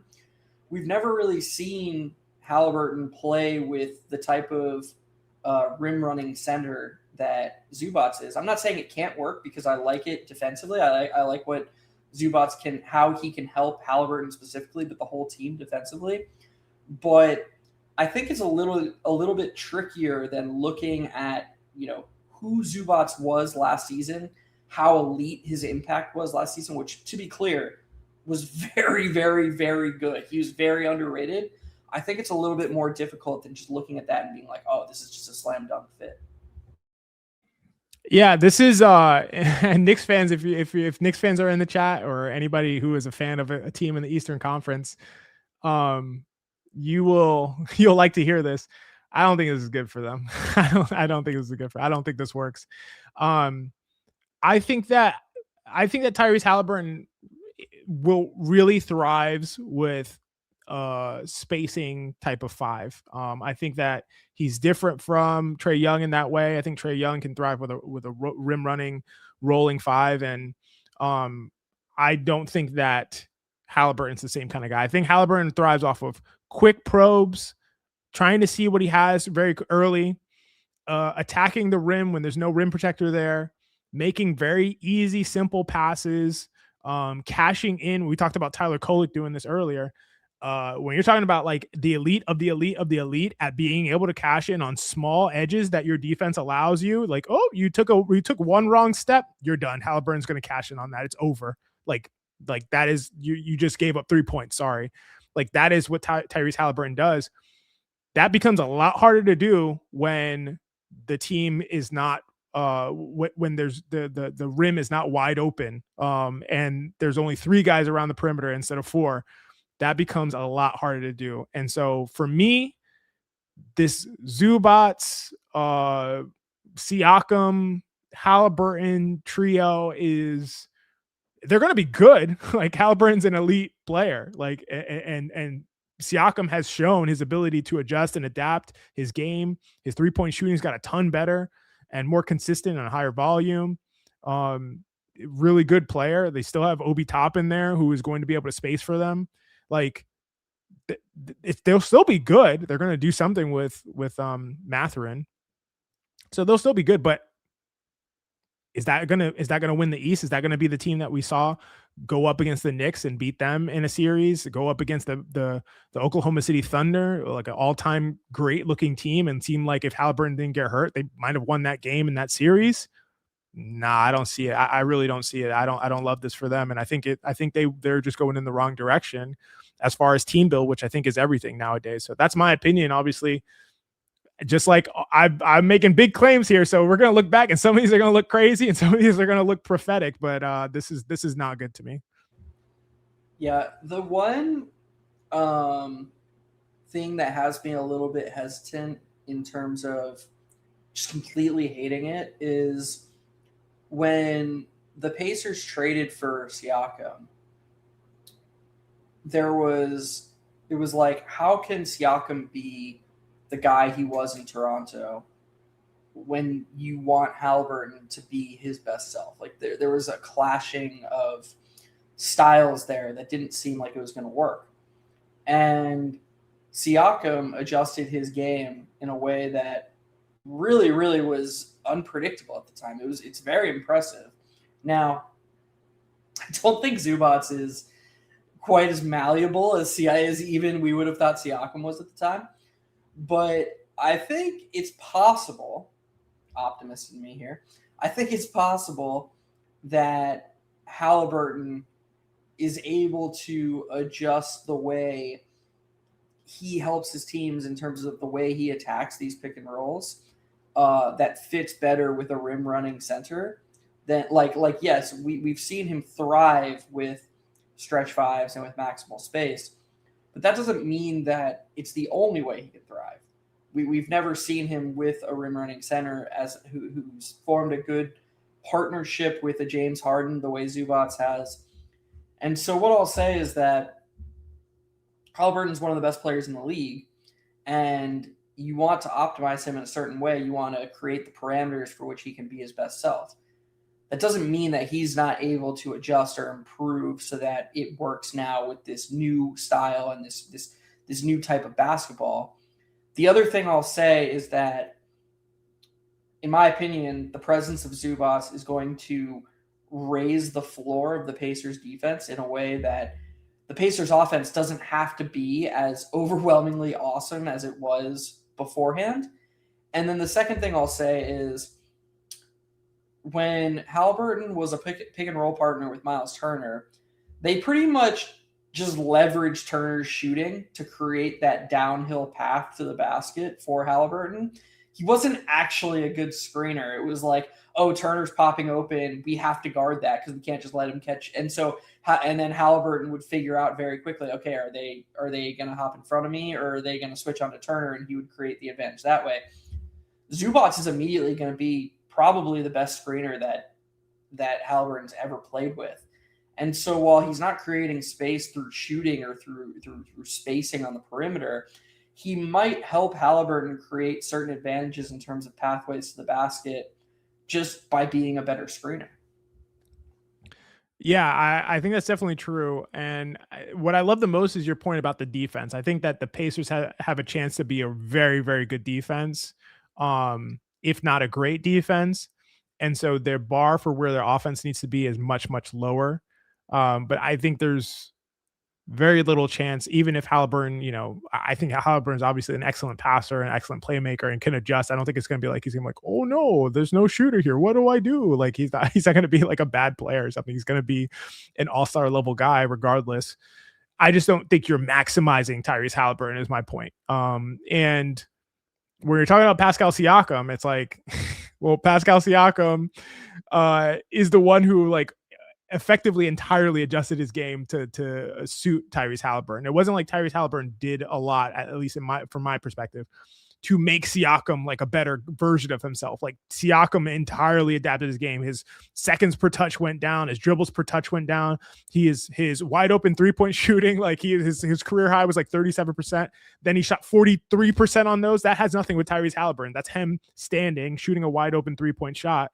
And what is his percentage for his entire career? His career high was like 37%, and on average was like 35%. And suddenly he shot 42.5% from wide open threes. Like, yeah, that's going to fit with Tyrese Halliburton. But Tyrese Halliburton is not making him a better shooter unless he's like giving him tips and stuff. It's just, that's not a result of something that Halliburton did. That's something that Siakam did. And to his credit, has carried it over and even into this year without Tyrese Halliburton is still shooting like 41% on wide open threes.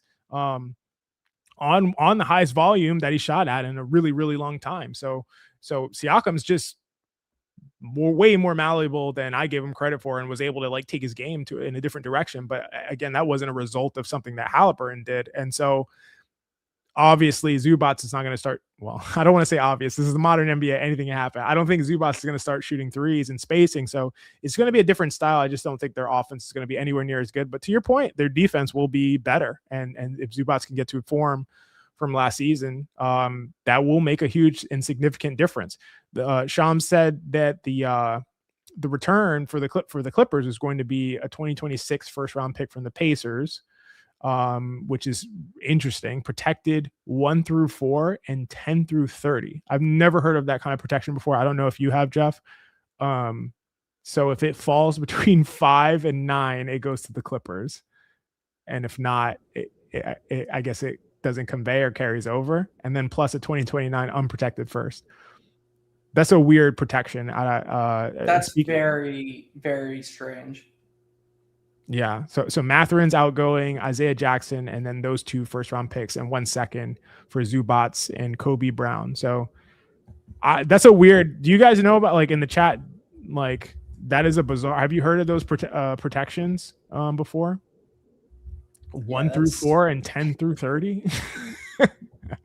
That's crazy. And I mean, if I'm a Pacers fan, aren't they like historically unlucky in the draft too?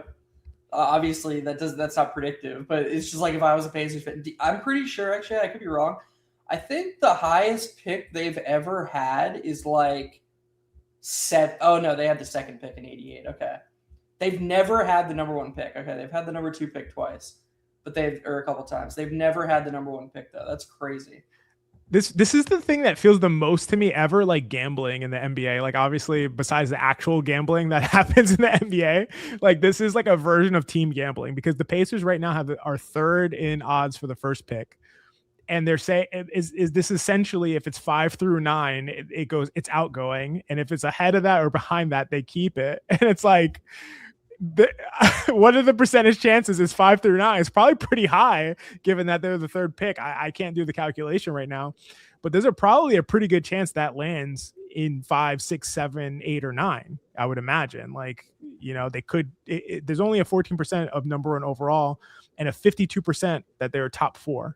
So basically, that's the bet. It's like a not 50-50, but like maybe like 50-35 or something like that they don't give it. It's a weird. I've never heard of that before. It's very interesting.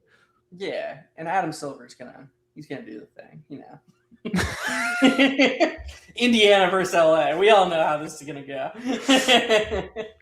Speaking of, we have to cover this. Someone asked about it. I'm sorry, I forgot who it was. I'll look in a second. But someone had asked about this. It was Mikey Reds. Clippers blowing it all up, rebuilding around a 35-year-old Kawhi. Like, what is happening here? What's their plan? What is going on with the Clippers who don't have their own pick? And it's going to go to Oklahoma City. Now James Harden has forced a tank. They had made it all the way up to 12th in lottery odds, and we're basically moving out of the lottery, and we're looking like they were going to be a clear, surefire play-in team at the very, very least in the Western Conference. Now they've just traded Zubac. They traded James Harden for Darius Garland, who knows if he may play this rest of the season or not. They still have Kawhi. They have this strange pick configuration potentially. Like, what are they doing? What's happening now? I don't have the answers anymore for the Clippers. I don't know what's happening. I really liked the Harden Garland trade for them. Like, obviously, to let the season play out, just because I think it's really cool that they were 6-21 and you were just like, nah, they'll be fine. And then they won at a 60-win pace or whatever. They actually were just fine. Like, I think that's really cool. It would have been cool to see how far the trio of Harden, Kawhi, and Zubac could go. But as far as like the Cleveland LA trade, the Garland Harden trade, I don't love it for Cleveland. And I mean, if you're the Clippers, and again, you don't own your own pick, you're on the back end still of the Paul George trade, which didn't really work out. Getting a guy, I don't think actually that people realize how good Garland was last season. And it maybe appears that, like, unless the Cavs know something about his injury that we don't, which is very possible, of course, like they don't think that he was ever going to be healthy again based on the information that they had. But if this was just we're trying to win a championship this season, we're trying to win a championship with Donovan Mitchell, and we think that James Harden gives us a better chance than Darius Garland, even Darius Garland at his best, I think Garland's become pretty underrated. He was really, really good last season, and the Cavs were really, really good last season. There might be some results-oriented overreaction to what happened in the second round against the Pacers last season, because this Cavs team had a very strong argument with OKC as best team in the NBA. The Pacers pretty much just God moded that 5-game series. Like that, I'm not saying they got lucky, but the shooting stuff was just ridiculous. The end of game 2 was ridiculous. The missed free throw rebound, the Halliburton, like there was just a ton of stuff that was just okay, just didn't go the Cavs' way. I don't think it was a clear example of, well, the better team clearly won and the Cavs just don't have it. I didn't view it that way at all. And to me, the Cavs found a number of answers in terms of the Garland-Mitchell pairing, the Mobley-Allen pairing. Kenny Atkinson infused this egalitarian system with lots of movement, lots of shooting, lots of we're not worried about the results, we're worried about the process, commitment to the process.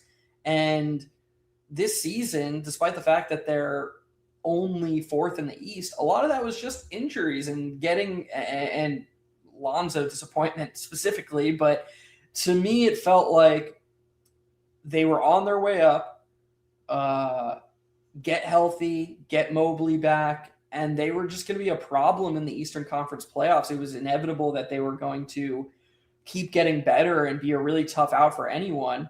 I'm not saying that they won't be now. Harden's still really good player. I think that he and Mitchell, while not a clean fit, will it'll be more of the Kawhi Harden alternation, and that'll be fine because it's 2 offensive engines. It'll almost be clone theory, actually. Like it'll just be the Cavs will have one of Mitchell or Harden on the court at all times, and that'll be a really good offense because it's 2 amazing offensive players. Of course, I like them adding Schroeder and Keon Ellis. That fills out their depth. It makes them less reliant on Max Strus returning healthy. The Lonzo stuff hurts less when you bring in 2 guys who can maybe help you off the bench. I don't know. I just think they cut their timeline down a lot, and Garland was only 20. Garland was 10 years younger than James Harden. It puts a lot more pressure on them to meaningfully contend, this year or next year, in my opinion. You make a lot of great points as far as like, unironically, like from a sunk cost perspective, like, the Clippers are in the situation that they're in, where they don't have their pick. And how do you operate from there? I mean, once Harden asked out, like before Harden asked out, it's like you got to contend. You have no chance. Just like what I said, like you have no options. You got to push to contend. You got to, if anything, you got to be a buyer at the deadline. You just have to try to get into the play and see what you can do.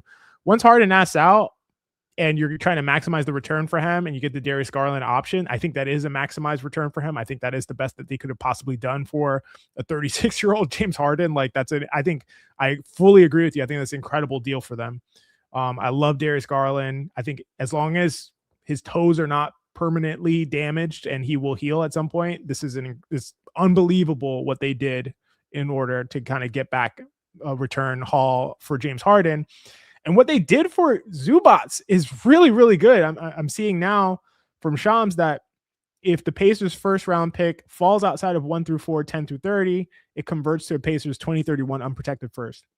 So they're either getting 5, 6, 7, 8, 9 this season, or they're getting unprotected in 2031. So they're going to have at minimum 2 unprotected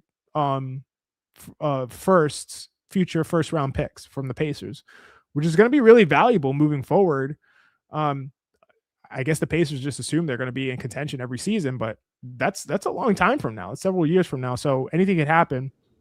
Actually, are you saying that the Clippers got Mathurin too? Yeah. Did you say? I'm sorry. Did you say that as well? In addition, I said it after. Pick? Yeah, I said it after. They got Mathurin, Isaiah Jackson, those 2 firsts, and a second round pick for Zubac and Kobe Brown. Oh, okay. Well, I like it.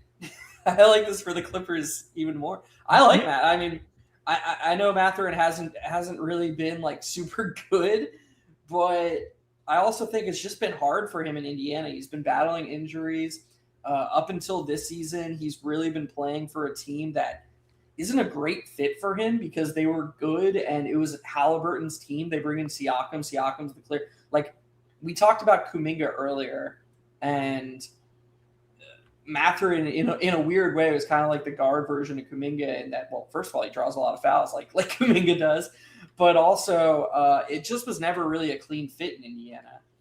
Is it going to be a clean fit in LA? I'm not sure, but I do think he's skilled and it's going to be a better fit than it was in Indiana. This is kind of like a fresh start for him. Getting 2 unprotecteds, and I don't know. I think I would have thought the Clippers had no path forward. Like even if when they were 6-21 and we were having that conversation about how they're just screwed, if I had been like, you know what, actually you're right. Like they can win 60% of or they can play at a 60-win pace the rest of the season if Kawhi and Harden stay healthy. Yeah, sure, I believe you. I still would have felt like, okay, so what? So they're gonna make the playoffs, lose a playoff series, and then what? They've got 2 old guys. They've got no picks. Like they're still. I feel a lot better about their path forward now, especially given that they were caught off guard and super handcuffed by James Harden just demanding a trade. Like this was getting Garland, getting Mathurin, getting multiple unprotected first-round picks. This is, if I'm a Clippers fan, I'm super, super excited. Yeah, it's exactly where I was going. So that's exactly where I was saying. Basically, before the Harden thing, it was like you got to contend, you got to compete for a title. You have no choice. You have to do that. But once Harden asked out, it's like, what direction do you go in from here? So opportunity cost involved in terms of you moved your pick. It's gone. Nothing you can do about it. Can't bring it back now. Where do you go? They did what they could for Harden. They got the most they could possibly get for Harden with a young player who could be as good as Harden has been recently.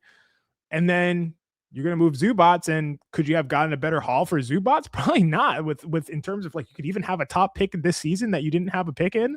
Like, I think that they got the most they could possibly have gotten for Ivica Zubac. Like, I don't think that there's anything better potentially out there. So incredible job with respect to the position that they were in.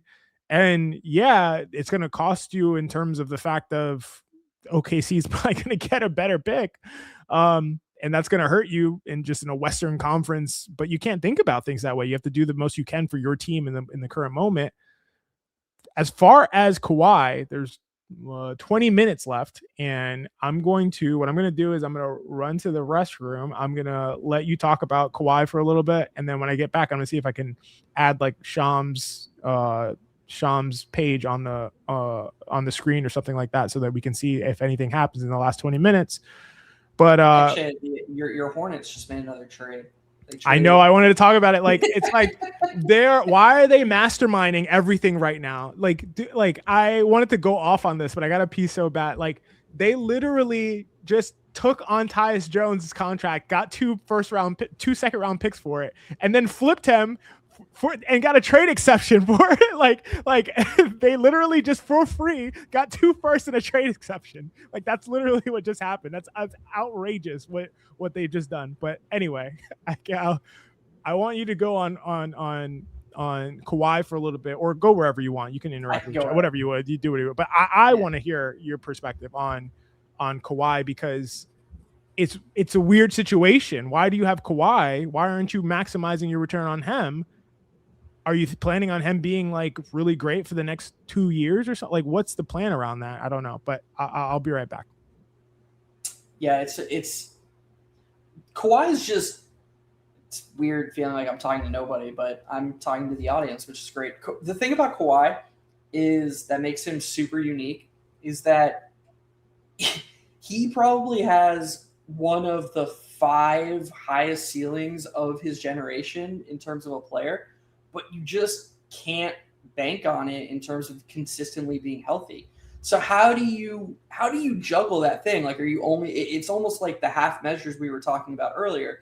Are you supposed to just say, well, we have Kawhi, we can't try to build around the idea that he might not be healthy? Should we just go for it and prepare for the times when he is healthy, try to maximize those outcomes? Or do you say, man, he's out, or he's hurt a significant portion of the time, we got to have a plan B. We got to have a roster that can just sort of be malleable. It's really tricky, but to kind of go back to what I was talking about earlier with, Garland and these draft picks and Mathurin, I strangely think that the Clippers are kind of set up to bounce back next season. Losing Zubac hurts a lot. They've got to get a big man. But guess what? This upcoming draft has big men to get. You get a pick from the Pacers. If it doesn't fall 1 through 4, you get a pick from the Pacers. You get a big man. You've got Garland, who, again, is just 25 years old. You got Mathurin, who's 23 years old. Like, Kawhi's only got a couple of peak seasons left, probably. Do I think they should trade him this trade deadline? Yeah, I think they do. I think they should. I think they should probably get what they can from him at this point and just fully lean into this being, okay, you just traded James Harden for Darius Garland. He's your young star now. Completely alter the timeline. But I could understand on some level how Kawhi Leonard chose you. You're the Clippers. He's from LA. Kawhi chose you. Let's keep him in LA where he wants to be, and let's just do the best we can. So I kind of understand both sides, but if it was up to me and there was an offer on the table, a team trying to go for it that was like, we want Kawhi Leonard, we're willing to give up a lot, I'd probably go that route. I am quite positive that what you said was extremely enlightening, and I'm gonna fully co-sign it all the way. Little do you know, I was just talking about Jay Cutler the whole time, and then when I saw you say that guy, oh yeah, and that's what I have to say about Kawhi. So the Bucks have expanded their deal that they originally made, 3-team deal. To include the Chicago Bulls, Ousmane Dieng to Milwaukee, Nick Richards to Chicago. Okay, the small little thing that happened, recent Shams bomb. And what I'm going to do, Geoff, is I'm going to see if there's a way we can just bring up Twitter on the screen, just so like I think that's like the best way to do it, because we'll get the live Shams updates. But is there anywhere else you want to talk about? I think the chat was saying that what was chat talking about? Yeah, I got you, Pathman. It's a good idea. So I don't know if it's gonna work. I'm gonna see if I can do it. Oh yeah, and shout out to Jared Jared R1652 said, for the first time, I'm disagreeing with XJ. I think Zubac's roll gravity with Halliburton's downhill threat and passing skills will be absolutely lethal. That's what you were saying, Geoff, is it's a possibility, and it's definitely a possibility. So I think that's a great point. And are there any other deals we should talk about? It seems like the Knicks are going to be done, and it's going to be like the looking to the buyout market. Jordan Bubb had shared Haywood Highsmith is drawing interest from several playoff teams. It's apparently he's healthy, playing 5-on-5, and was set to make his debut February 11th following meniscus surgery per his agent. That's incredible news. And a guy that I just immediately had posted about the fact that he seems like he's available. That's a big pickup for any playoff contender, in my opinion. What do you think? I mean, yeah, it's just you get a guy, whether it's the Cavs getting Keon Ellis, you get a guy like Highsmith who can help you on both ends. Like, I don't know, it feels like just sort of beating a dead horse to say anybody who can help you on both ends of the court and doesn't need the ball in your hands, you cannot have enough of those players. It's so funny how so many coaches seem to view like shooting and defense as a box to check. Like, oh, okay, we got our shooter out there. Like, this isn't the 90s anymore where you have a shooter and like, yep, we got our 3-point threat. No, you cannot have enough 3-point shooting and defense and spacing and guys that can help you off the ball, guys that can elevate the ball handler just by having their defender hug them close instead of sagging off them. A guy like Highsmith can help a team if he's able to return to his pre-injury form when he was helping Miami. Of course, some of the numbers look a little bit shakier because his role was bad. It was shaky.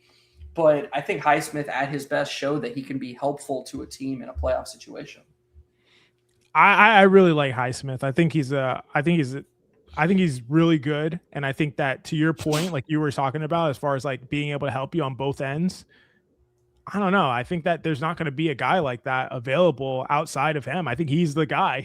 and I think there's going to be a real contention for him. I mean, who else is out there? Lonzo. I think Lonzo, in my opinion, is probably going to Charlotte. I think that what they just did with rerouting Tyus Jones, creating a trade exception, they're probably going to waive Malachi, who they picked up, and then probably pick up Lonzo. So I'd rather have Haywood Highsmith than Lonzo, if it's me right now. Obviously that feels crazy to say because you and I are both huge Lonzo guys.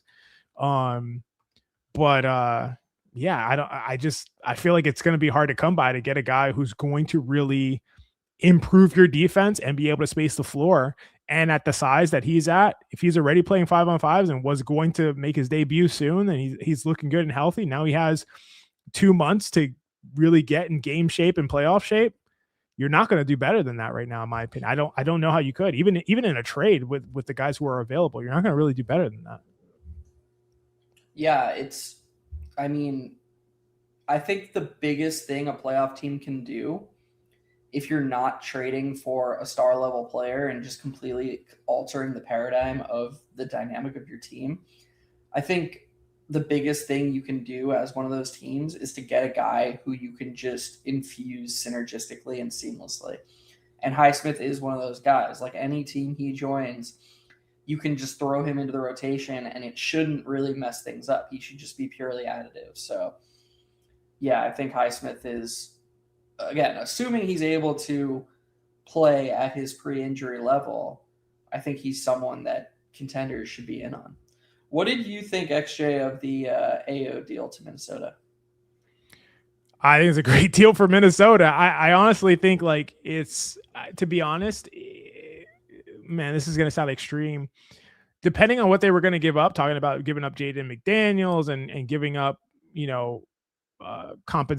draft compensation and other guys for Giannis, might even be better for them to just get a guy who's going to space the floor, who's going to shoot an insane, percentage from three, if that is his real shot. To be honest, I have some questions about that. But he's shooting really well. He's improved as a shooter all across the board from the free throw line. I love the spacing aspect. I don't think they need a point guard or, to get it like a Ja Morant or anything like that. I think they go in with Io and with Dante as the guys that play alongside Anthony Edwards, now you have insane lineup combinations where you could throw out, Dante, Io, Anthony Edwards, Nas Reed, and Jaden McDaniels. Well, how do you stop that lineup? I don't think you can. So yeah, I love it for them. I think it makes them a real threat in the West, which I feel like they were borderline before, but now with this, I think it makes them more versatile, more aggressive, more just overall scary from three. So I think it's a great deal.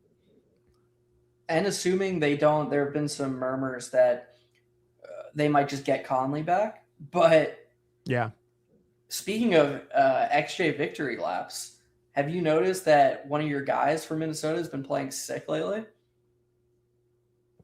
One of my guys. Yeah, one of your favorites. One of your guys that you were like, dude, what are you talking about? He's good. He could be good. I know who you're talking about. Yeah. Yeah, man. Bones Highland. Bones Highland. Yeah. He has he been playing well, or did he just have that good game? All I know is that he went off against Toronto. I don't know. I didn't know. I wasn't keeping up with like how he's been playing overall of late. Yeah.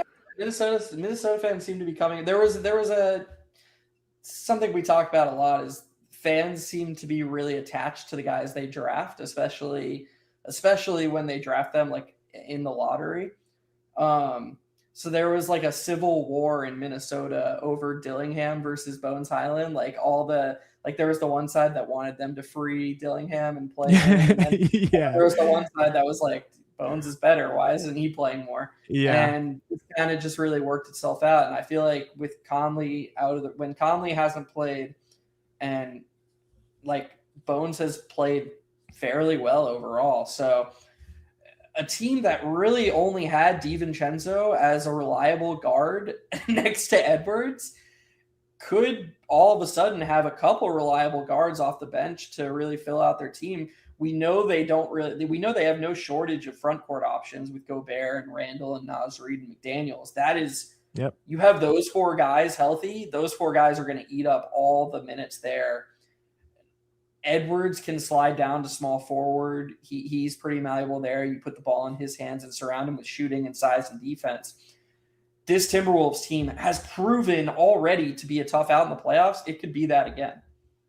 Yeah, I agree, man. I've always been a little lukewarm on the Timberwolves, and in large part because of the kind of Edwards Randall dynamic, which has been as good as it could be. I think it's just very reminiscent of the Brunson Randall dynamic, and to his credit, Randall's been like better in some ways than he was when he was a Knick. I wouldn't say in all ways. Like, he started the season incredibly hot, just like on fire from three, best rim percentages of his career, all of those kinds of things. And then has slowly, if you look at his EPM chart, has slowly just trickled back all the way down to, what we know Julius Randle to be, but still is a very, very good player. But now that you actually have a weapon, a 3-point shooting weapon, a guy who can do a lot more offensively and it's not a complete liability defensively to go along with Dante DiVincenzo. Now you have Bones Highland playing well. It made Dillingham expendable.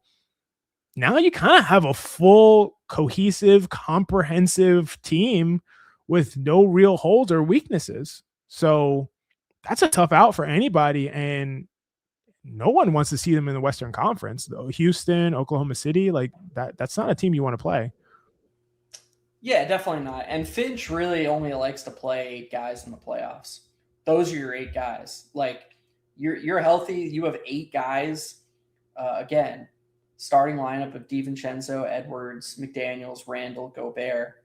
And then you have AO, Bones Highland, and Nas Reed off the bench.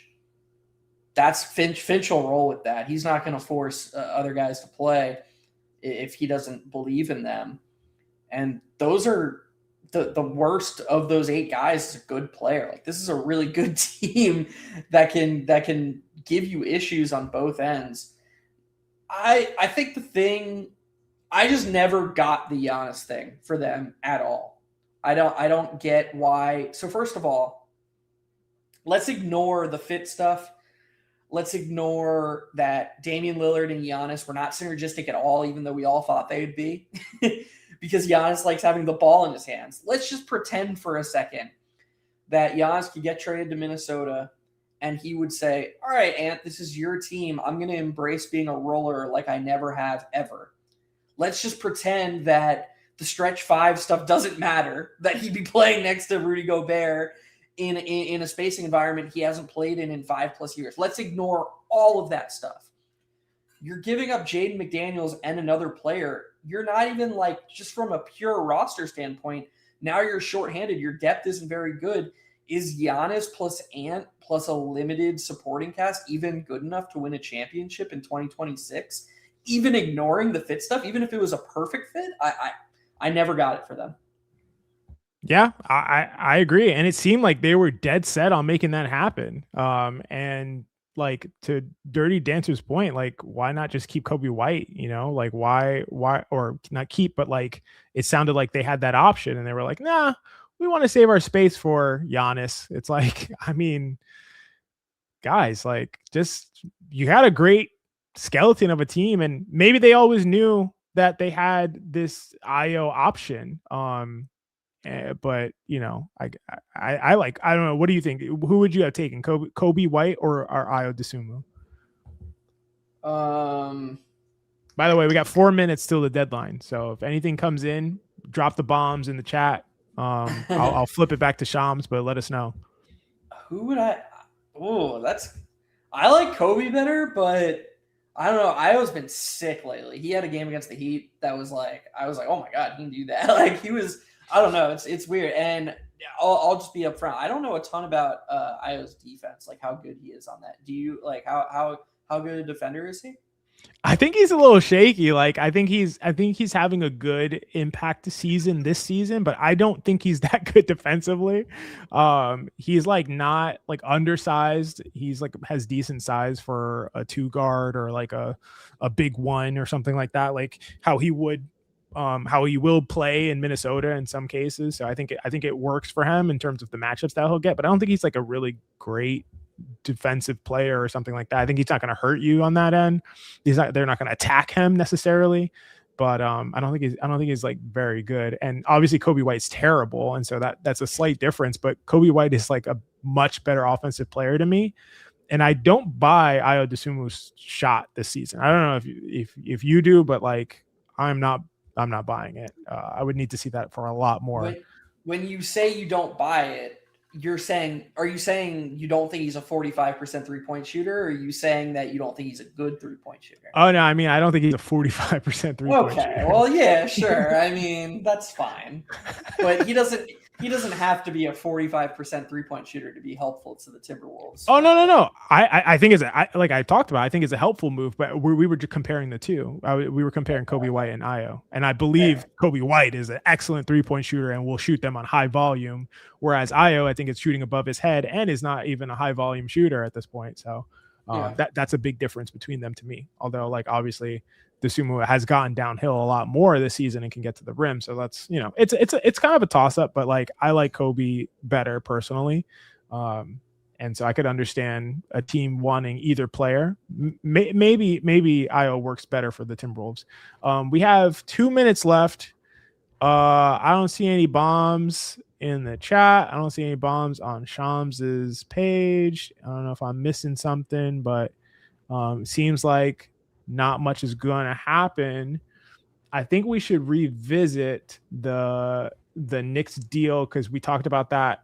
At this point, we've been on for almost 2 hours. We talked about that almost 2 hours ago, so we should revisit that. With Alvarado coming in for the Knicks and the Deuce McBride injury, what do you expect the rotation to be, or as far as like who gets minutes? And like, you don't have to give me specific like number of minutes or something like that, but like what do you expect things to look like now? Obviously they traded for Alvarado. Alvarado's going to get time, but like, how much is Coley going to play? Is Coley going to be pushed out? Is Clarkson going to be back in the rotation to some extent? Like, what do you think is going to happen, knowing what we know about Brown so far this season? And your ability to kind of project things moving forward? You're talking about starter Jordan Clarkson, right? Which, by the way, you can talk about that too, because you pointed that out to me about like Jordan Clarkson starting, and like why would Jordan Clarkson start over Landry Shamet, a guy who was like basically not in the rotation at all, was just like benched completely. Josh Hart is out, and then you go away from one of the hottest shooters in the league to start Jordan Clarkson, who's probably going to go back to out of the rotation. What like? Is there a conspiracy theory like going on, or Jesus, what's happening here? You're just putting on a T for me. Mike Brown would say that he knows what the starting lineup is, like when the team's healthy, and he wants Landry Shamet to be in the role he's going to be in when the team's healthy. That would be his answer. But I don't understand, like, whether that's the case or not, which seems to be the case.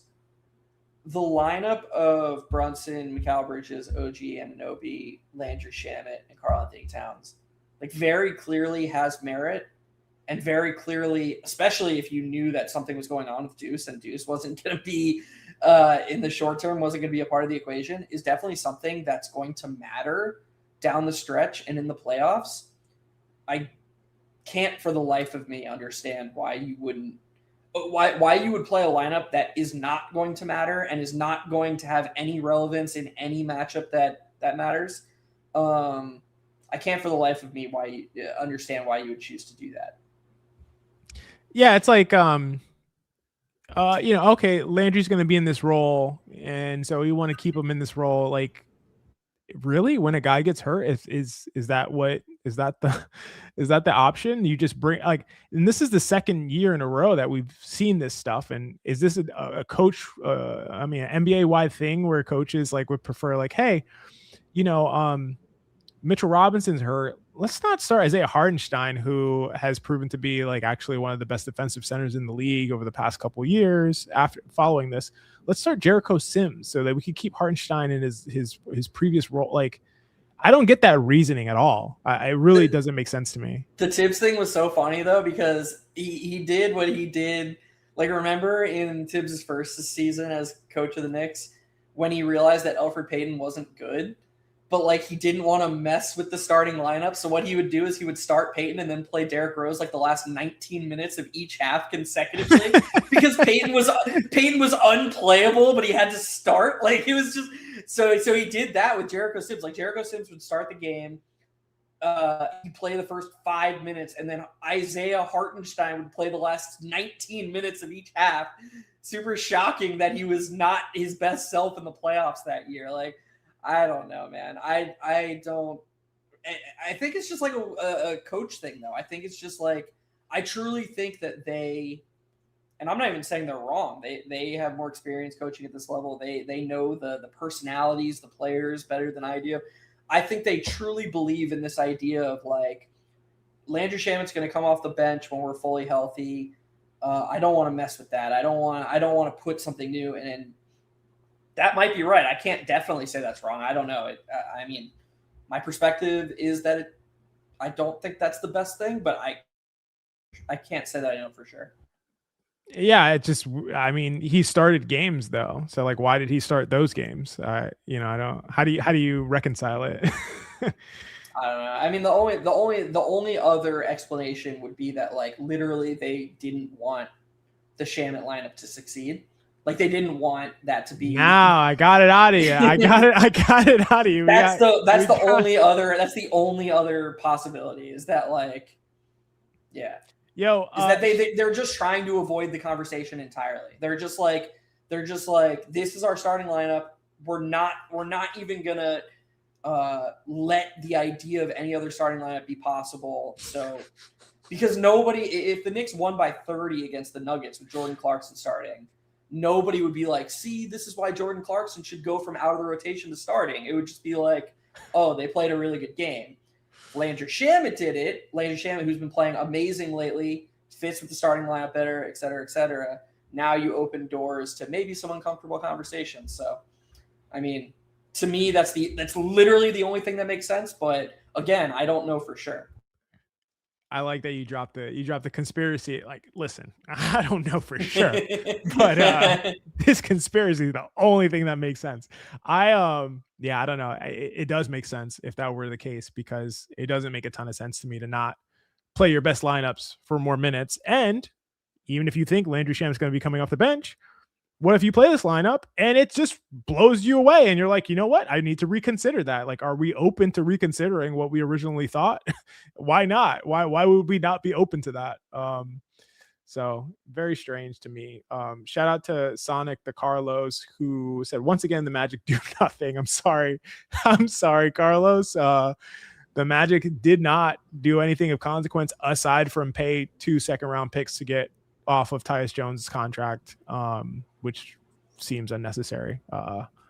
So yeah, I don't know. The Magic, I feel like, seem okay. And I mean, to be honest, real quick before you go, Geoff, because there were some rumors that they were going to trade like Goga for like Trey Mann or something. And I think that Trey Mann was supposed to be the upgrade on Tyus Jones. I don't believe that would be the case, but like, didn't seem like there was any traction on them doing anything of consequence to help their team. When Franz comes back, they're just hoping that's the acquisition, and then they're going to ride with what they have. Doesn't seem to be anything as far as like Mosley whispers or anything like that.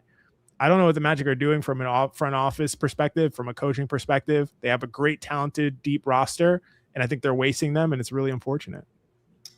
Yeah, you took the words. To me, they've been the most disappointing team in the NBA this season. I think they should be contending in the East. And look, you're not going to – whoa, the Nets are waiving Cam Thomas? Jeez. That's all-star Cam Thomas to you, XJ.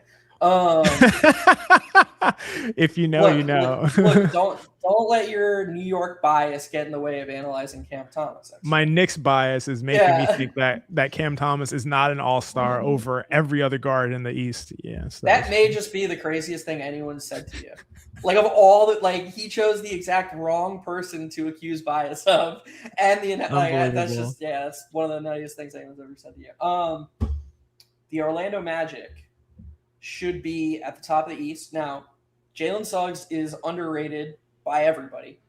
There's actually an argument, in my opinion, that Jalen Suggs is the most important player on the team, including Franz Wagner, including Paolo Banchero, and including Desmond Bane. And he just hasn't been healthy this season. That you're not going to do much with that. Paolo was hurt for a little bit. Franz Wagner's been out for seemingly forever, except for randomly playing in Germany for a bit, which cool, I guess. So did he like sign a contract in blood with the NBA that he had to do that to make that game work? I don't understand. I don't get it.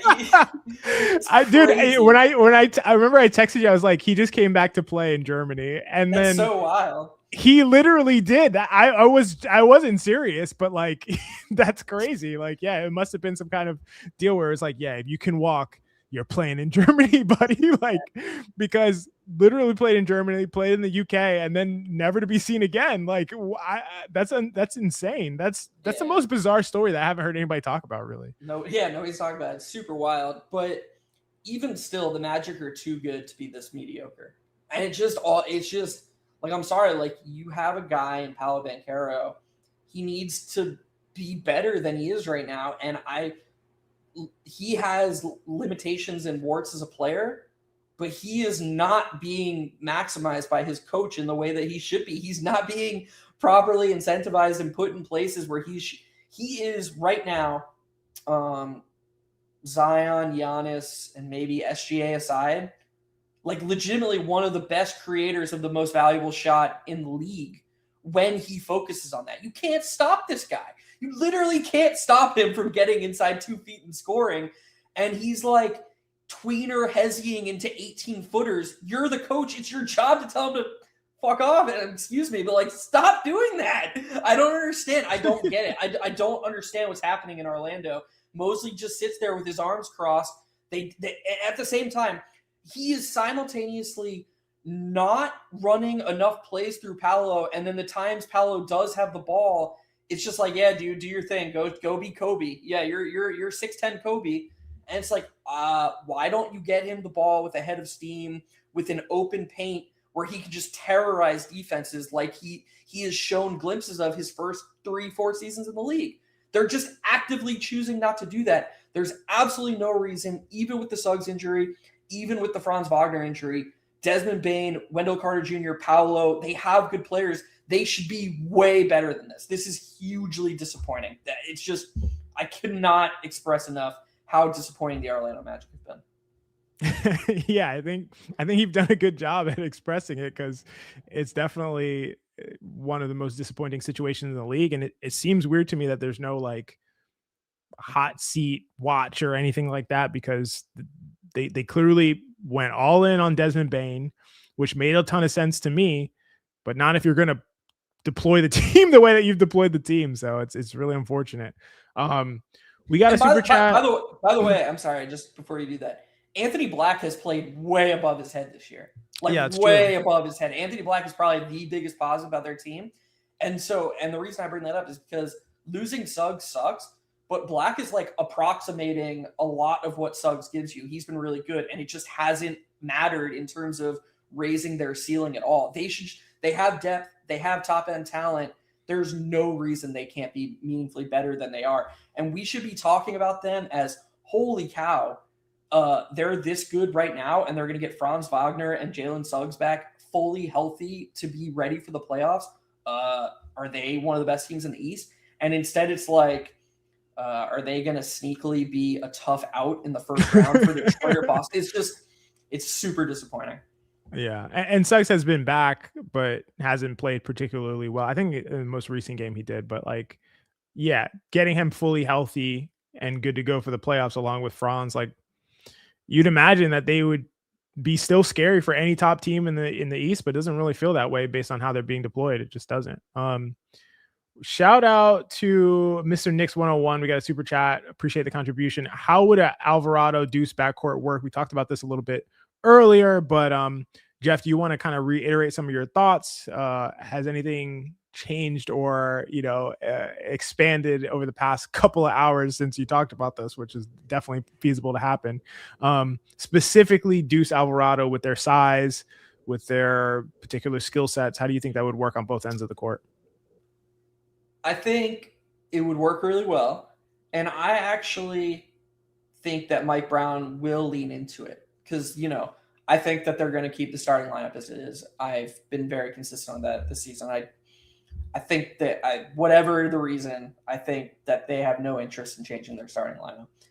And I think one of the things with the undersized guards that really sort of is off-putting to them about it, whether it's Brunson and Quickly back in the day, Deuce and Brunson, Deuce and Kolek even, I think the thing that's off-putting to the coaching staff is the fact that they're not both super overwhelming great defenders. In Brunson's case, you have although Brunson's been defending better lately, it's just still a poor defender and good defender.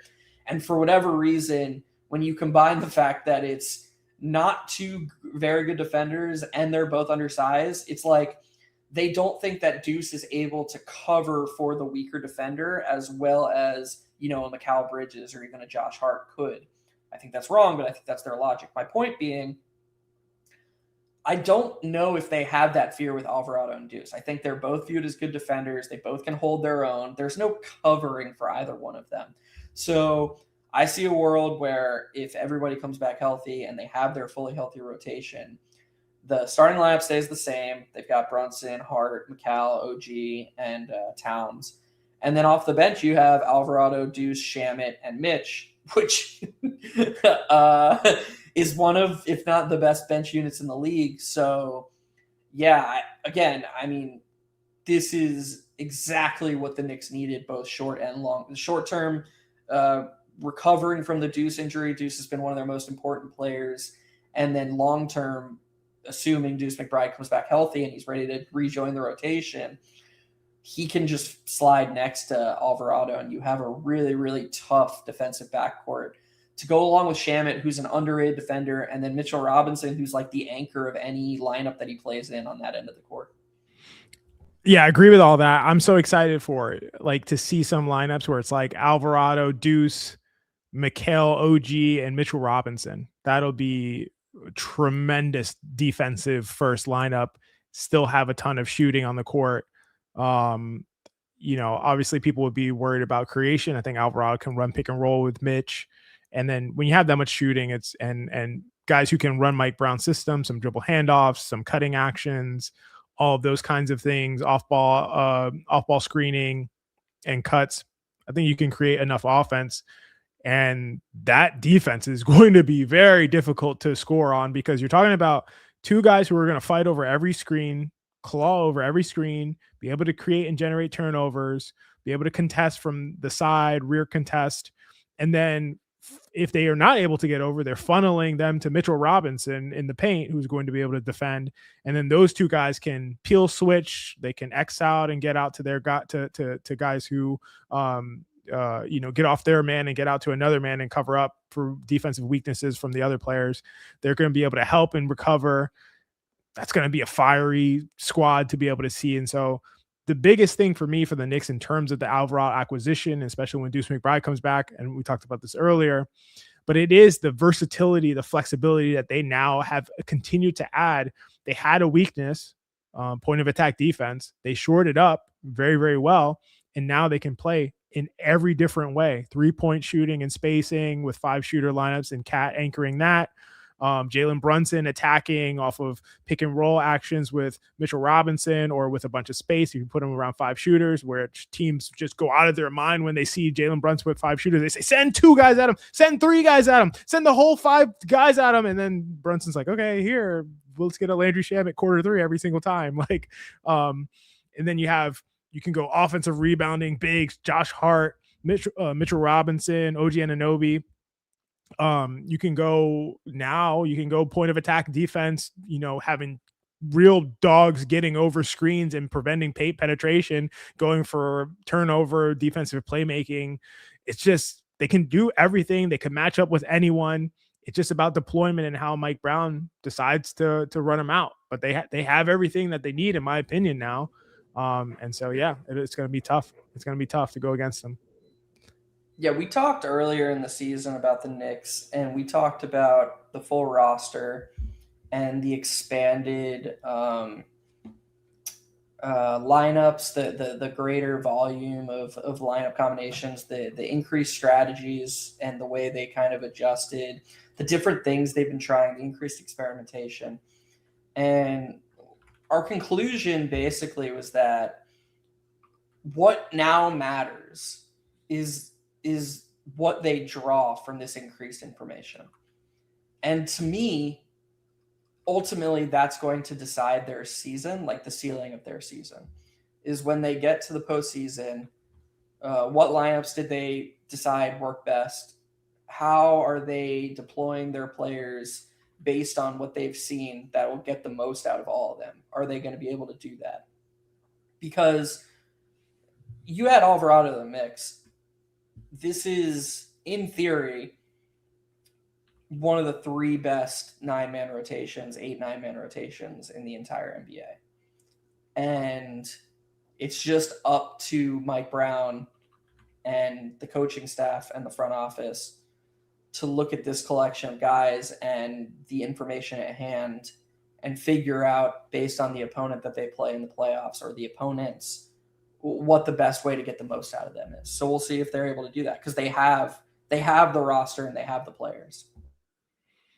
Yeah, they absolutely do. It's a great point. I just want to say a couple things. So one is Chris Haynes a little while ago said that Indiana made a run at Walker Kessler and offered a package highlighted by 2 unprotected first-round picks. It was declined, and they pivoted to Zubac.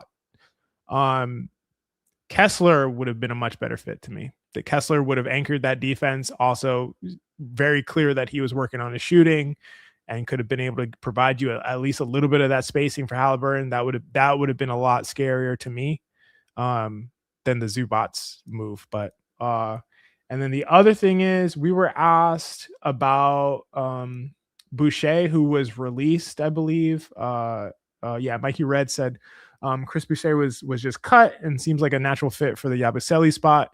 Do you want to talk a little bit about Chris Boucher, and like, is that the person that the Knicks should be going after, or is it Haywood Highsmith? Like, what are your thoughts there?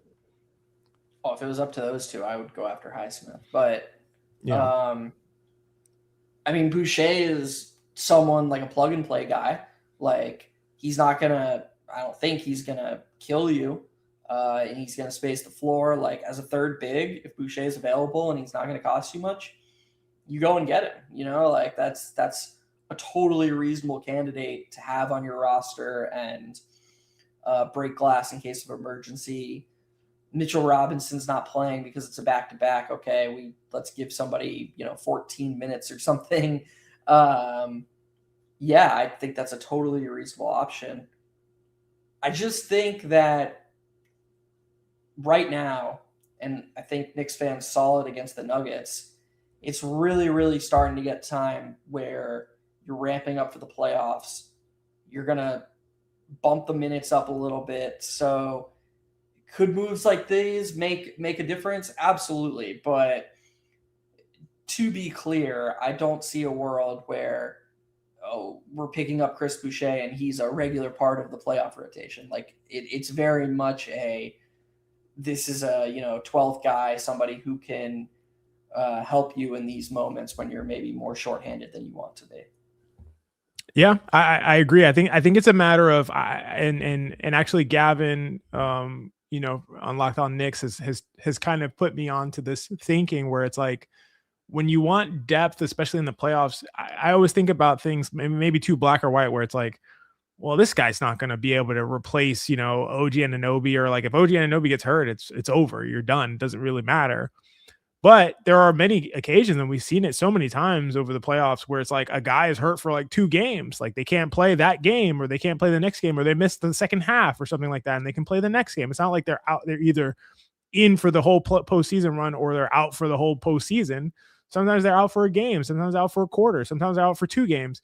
Do you have guys who you can plug in and they not, to use your words, kill you over that amount of time, and can just like kind of hold their own? And that's going to be the importance of depth when it comes to the playoffs. I really like Kevin McCullough Jr. Every time I see him play, I'm like, this guy can play. He moves the ball quickly. He's a great ball reversal guy.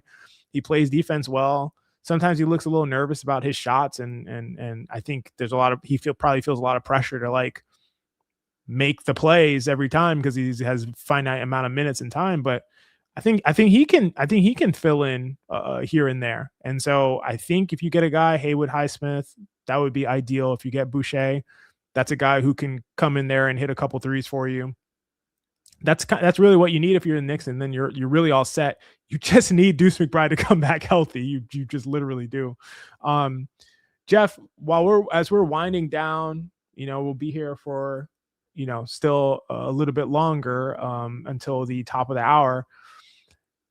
We should talk about what are like, I don't know, Jordan Bubb asked about winners and losers. We don't have to necessarily do winners and losers, but like, who are maybe we don't have to do losers. We can do winners though. Who are the big winners of the trade deadline, or really just the trade season? Because like the trade deadline thing is sort of doesn't really go that way anymore. It's not like all the deals happened like yesterday and like earlier in the week, it feels like. So who, in your opinion, obviously we talked about the Hawks making a lot of deals and not seeming great. The Bulls made a lot of deals not seeming great. The Hornets doing a lot of interesting things.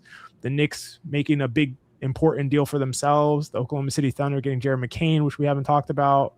The Wizards obviously made the biggest splashes with getting AD, Trae Young, D'Angelo Russell, and some of those guys.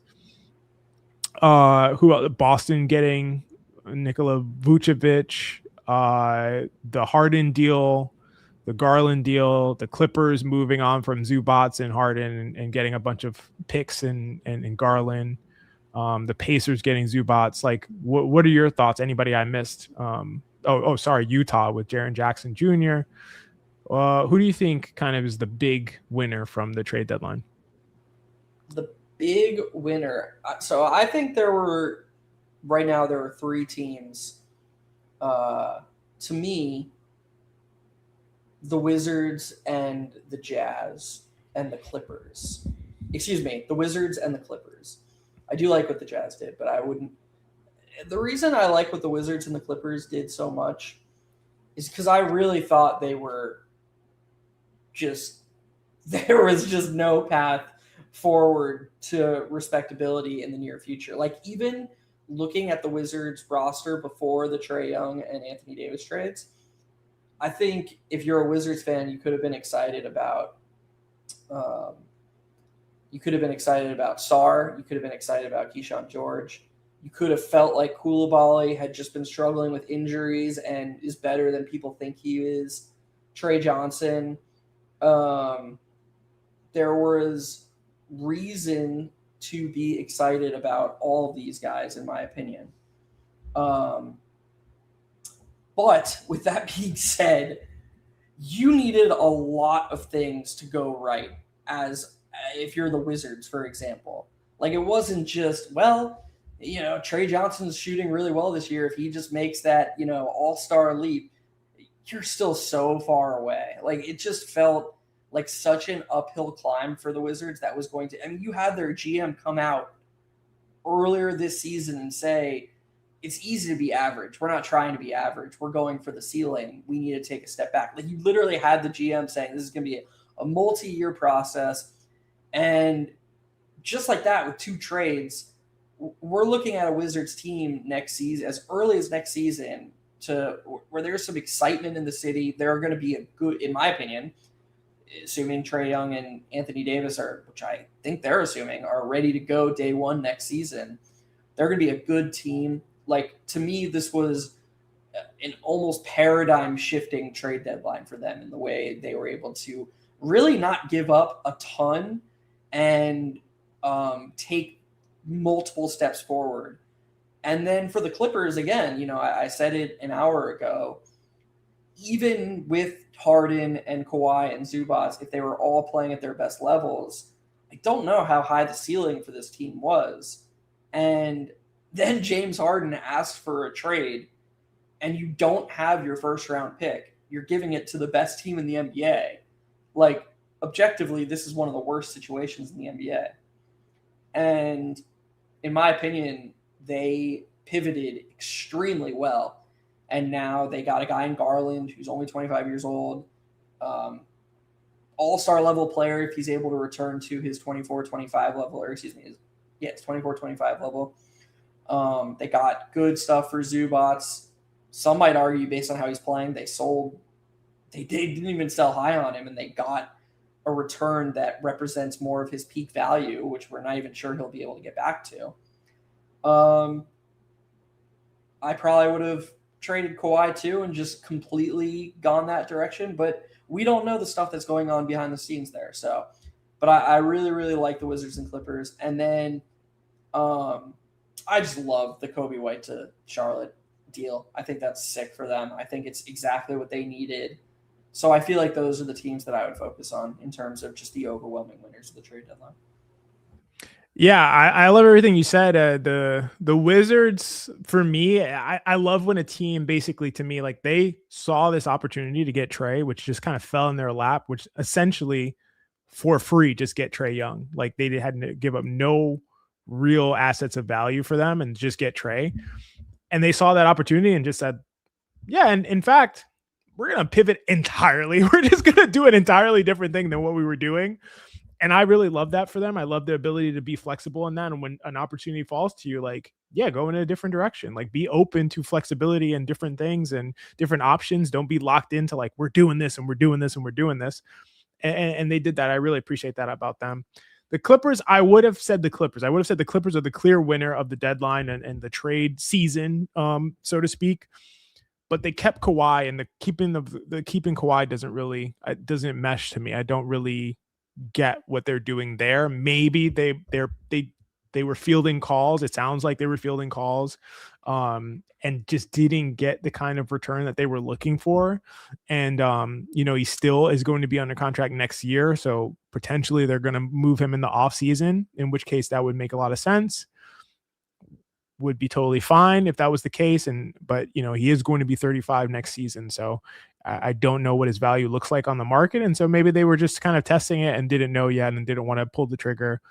That's fair. But I think if they would have moved Kawhi and got something of real value back, they would have been the clear, far and ahead winners, getting Darius Garland, getting multiple first round picks, including effectively 2 unprotected picks, whether it conveys now or later. Just incredible job what they did, in my opinion. But I'm gonna stick to what I think is the Utah Jazz, man. I think this is like, I think it's really, really, I wouldn't say it's going under the radar, but like, I think it's going under the radar how good a ceiling they can have, how good a team they can be if everything kind of comes together. Like, obviously they have not been good in a while, but Geoff, you watch the Jazz a ton. You see, like, there are nights when it's like, whoa, this team is just what? They're just destroying everybody. What is happening here? They still have young assets. I haven't even talked about Ace Bailey because truthfully, I'm not like a super fan of his game, but a valuable young literal teenager like that is a valuable young asset. Isaiah Collier, who is just turning 21, a young asset. Filipowski, who I never talk about, who could still has potential to be good or useful like player for them. Don't understand why they kept Nurkic there. That is a really weird thing to me. But at the same time, really good young assets. We should not throw away the fact that they did get Vince Williams Jr., who hasn't played well, but I think has some potential there as well, you know, especially defensively, and can be a contributor offensively if you can get a shot together. And then you have Kessler, you have Jaren Jackson, you have Lauri Markkanen, who is probably the most underrated player in the NBA to me. You're going to have a top pick. That team can be really, really good next season and can be a contender for the Western Conference the season after. I really believe that. That's a win. That's a win. You won, to me, you won the deadline if you're going from worst team in the league to potential Western Conference contender within 2 years. That's an immense turnaround, and I think that they are on track to do that. Yeah, I think the only question would be, and I'm just going to swing it back to you, had they – I think a lot of people don't see Jaren Jackson as the type of needle mover that maybe you're implying in your analysis. And so the question, therefore, would be, do you think that the A to B transition that you're describing in terms of worst team to Western Conference contender in a couple seasons is sparked by the acquisition of Jaren Jackson? Or if you look at their roster already with Lauri Markkanen, who you described as super underrated, Walker Kessler, who we're both super high on, Keontae George, who's coming into his own this season, and then you just add a Darren Peterson to that equation, is it possible that they would have just – is Jaren Jackson really a difference maker, or is it just a good situation that Jaren Jackson's adding to? Yeah, I'm so glad you mentioned this. This is important clarification. I thought the Jazz would be good coming into the season. Like, I thought the Jazz were already going to be good. When Walker Kessler starts the season shooting threes, Lauri Markkanen starts at like an all-NBA, low-level MVP level. Like, I already, and coming into the season, thought they were going to be good. And that felt like it affirmed it for me. And then just the bottom fell out. Walker Kessler gets injured. He's out for the season. You know, Lauri does his in and out thing. And well, I should say the Jazz do their in and out thing with Lauri to some extent with random illnesses that occur throughout the season. And, you know, Keontae takes a big step offensively, a huge step offensively, really. Like, obviously I have my issues with Keontae George. I think he's one of the worst defensive players in the league. But offensively, he's undeniable how good he's gotten in terms of getting to his spots, hitting threes, pull-ups, everything he does, collapsing defenses, being able to hit guys for threes. He's been excellent. And then, you know, Sensabaugh has shown off what he could do potentially as a three-point shooter. You know, I just feel like they have a ton of really good pieces, and I thought they were going to be good immediately. And now you add Jaren Jackson, like you're adding Jaren Jackson Jr., you're adding Vince Williams, and you're adding a top pick in the draft, like to a team that was already potentially going to be good. You already have Ace Bailey and young guys who are going to be potentially better and could have trade value to get even better immediately. I think there are so many directions that they could go. And to your point, it's really important because it's not just, oh, you had this bad squad. You added Jaren Jackson, and like now you're a super, like you're a Western Conference contender. It's not like that. It's like they're already like lying under the surface. Like it feels like a volcano about to erupt, and then you throw Jaren Jackson and a top pick into that mix. That's why I think that they're going to surprise a lot of teams. They're going to surprise a lot of people around the NBA. And I'm super excited to watch them over the next couple of years if they can stay healthy. One last add to that. Will Hardy is one of those coaches who just, what if Jaren Jackson just has another level that we haven't seen that Will Hardy opens up, like leans into his strengths, and that he gets the most out of it. It might sound crazy to say because the Jazz have just never been good when Will Hardy's coach, but you watch them play, you watch the style with which they play, you watch how like they're limited by what their goals are. They're not limited by their coach. Hardy is, to me, almost clearly one of the upper echelon coaches in the NBA who very possibly could look at Jaren Jackson, Larry Markkinen, and Walker Kessler and see something that we can't even imagine right now and get them to a level that we can't fathom. 100%. Such an important call there with Will Hardy, which I neglected. And yeah, I totally agree with you. I think all of that is entirely possible, and even likely, not necessarily Jaren Jackson going to another level, because we've seen him at like insane levels, on both ends, both offensive and defensively. He hasn't put them together necessarily yet. He kind of did last season, but we've seen him at an all defensive player of the year level. We've seen him at a offensive engine floater, attacking the basket, mid-range monster, like unstoppable offensive player level. And I don't think he has to be either of those. But to me, you put Lauri Markkinen next to any guy like that, and it is going to enhance their abilities, like for sure. And so I think it's just so underrated how good Lauri is and how much he's going to impact the other guys around him if he stays healthy. And then Walker Kessler, man, I'm just so excited about that. This is gonna be my new Charlotte Hornets, guys. I'm gonna be rocking the Jazz hoodie next time, just so people know that I watch the games. Geoff, I also wanted to say shout out to the chat. People are still here. We've been on for almost 3 hours now, and people have been rocking with us for a long time. We're gonna start doing live streams way more consistently, oftentimes featuring you, Geoff, without me, because we want to be putting more content out there. We want to be reacting to stuff on the spot. So we're trying to figure out a pattern to do it. Is it going to be, Friday night, Saturday night, something like that, where we can react to every NBA game that's going on, talk about the things that are going on in accordance with our podcast, in accordance with our video essays that have been coming out. We released a video, LaMelo Ball video essay. If you haven't seen that, that's been like super well received. We've been blown away by like all of the praise, accolades, appreciation for the insights and that we were able to kind of like express there, or our perspective on his game that I haven't really heard talked about elsewhere. So if you want to check that out, please do. And excited to start these live streams, excited for people to kind of join and it become a pattern, and it become a thing where people are just coming on to hang out with us every week, in addition to the pods, and appreciate all the support. But we're still going to keep going. We're going to keep going until 4, but I just wanted to say that in the meantime. Any thoughts, Geoff? Yeah, I'm super excited to do it. We always say, the last thing that we really are trying to do here is to have people come and hear us talk at them. That's not what's going on here. We're really interested in the communal aspect of it, hearing y'all's perspectives, engaging with you.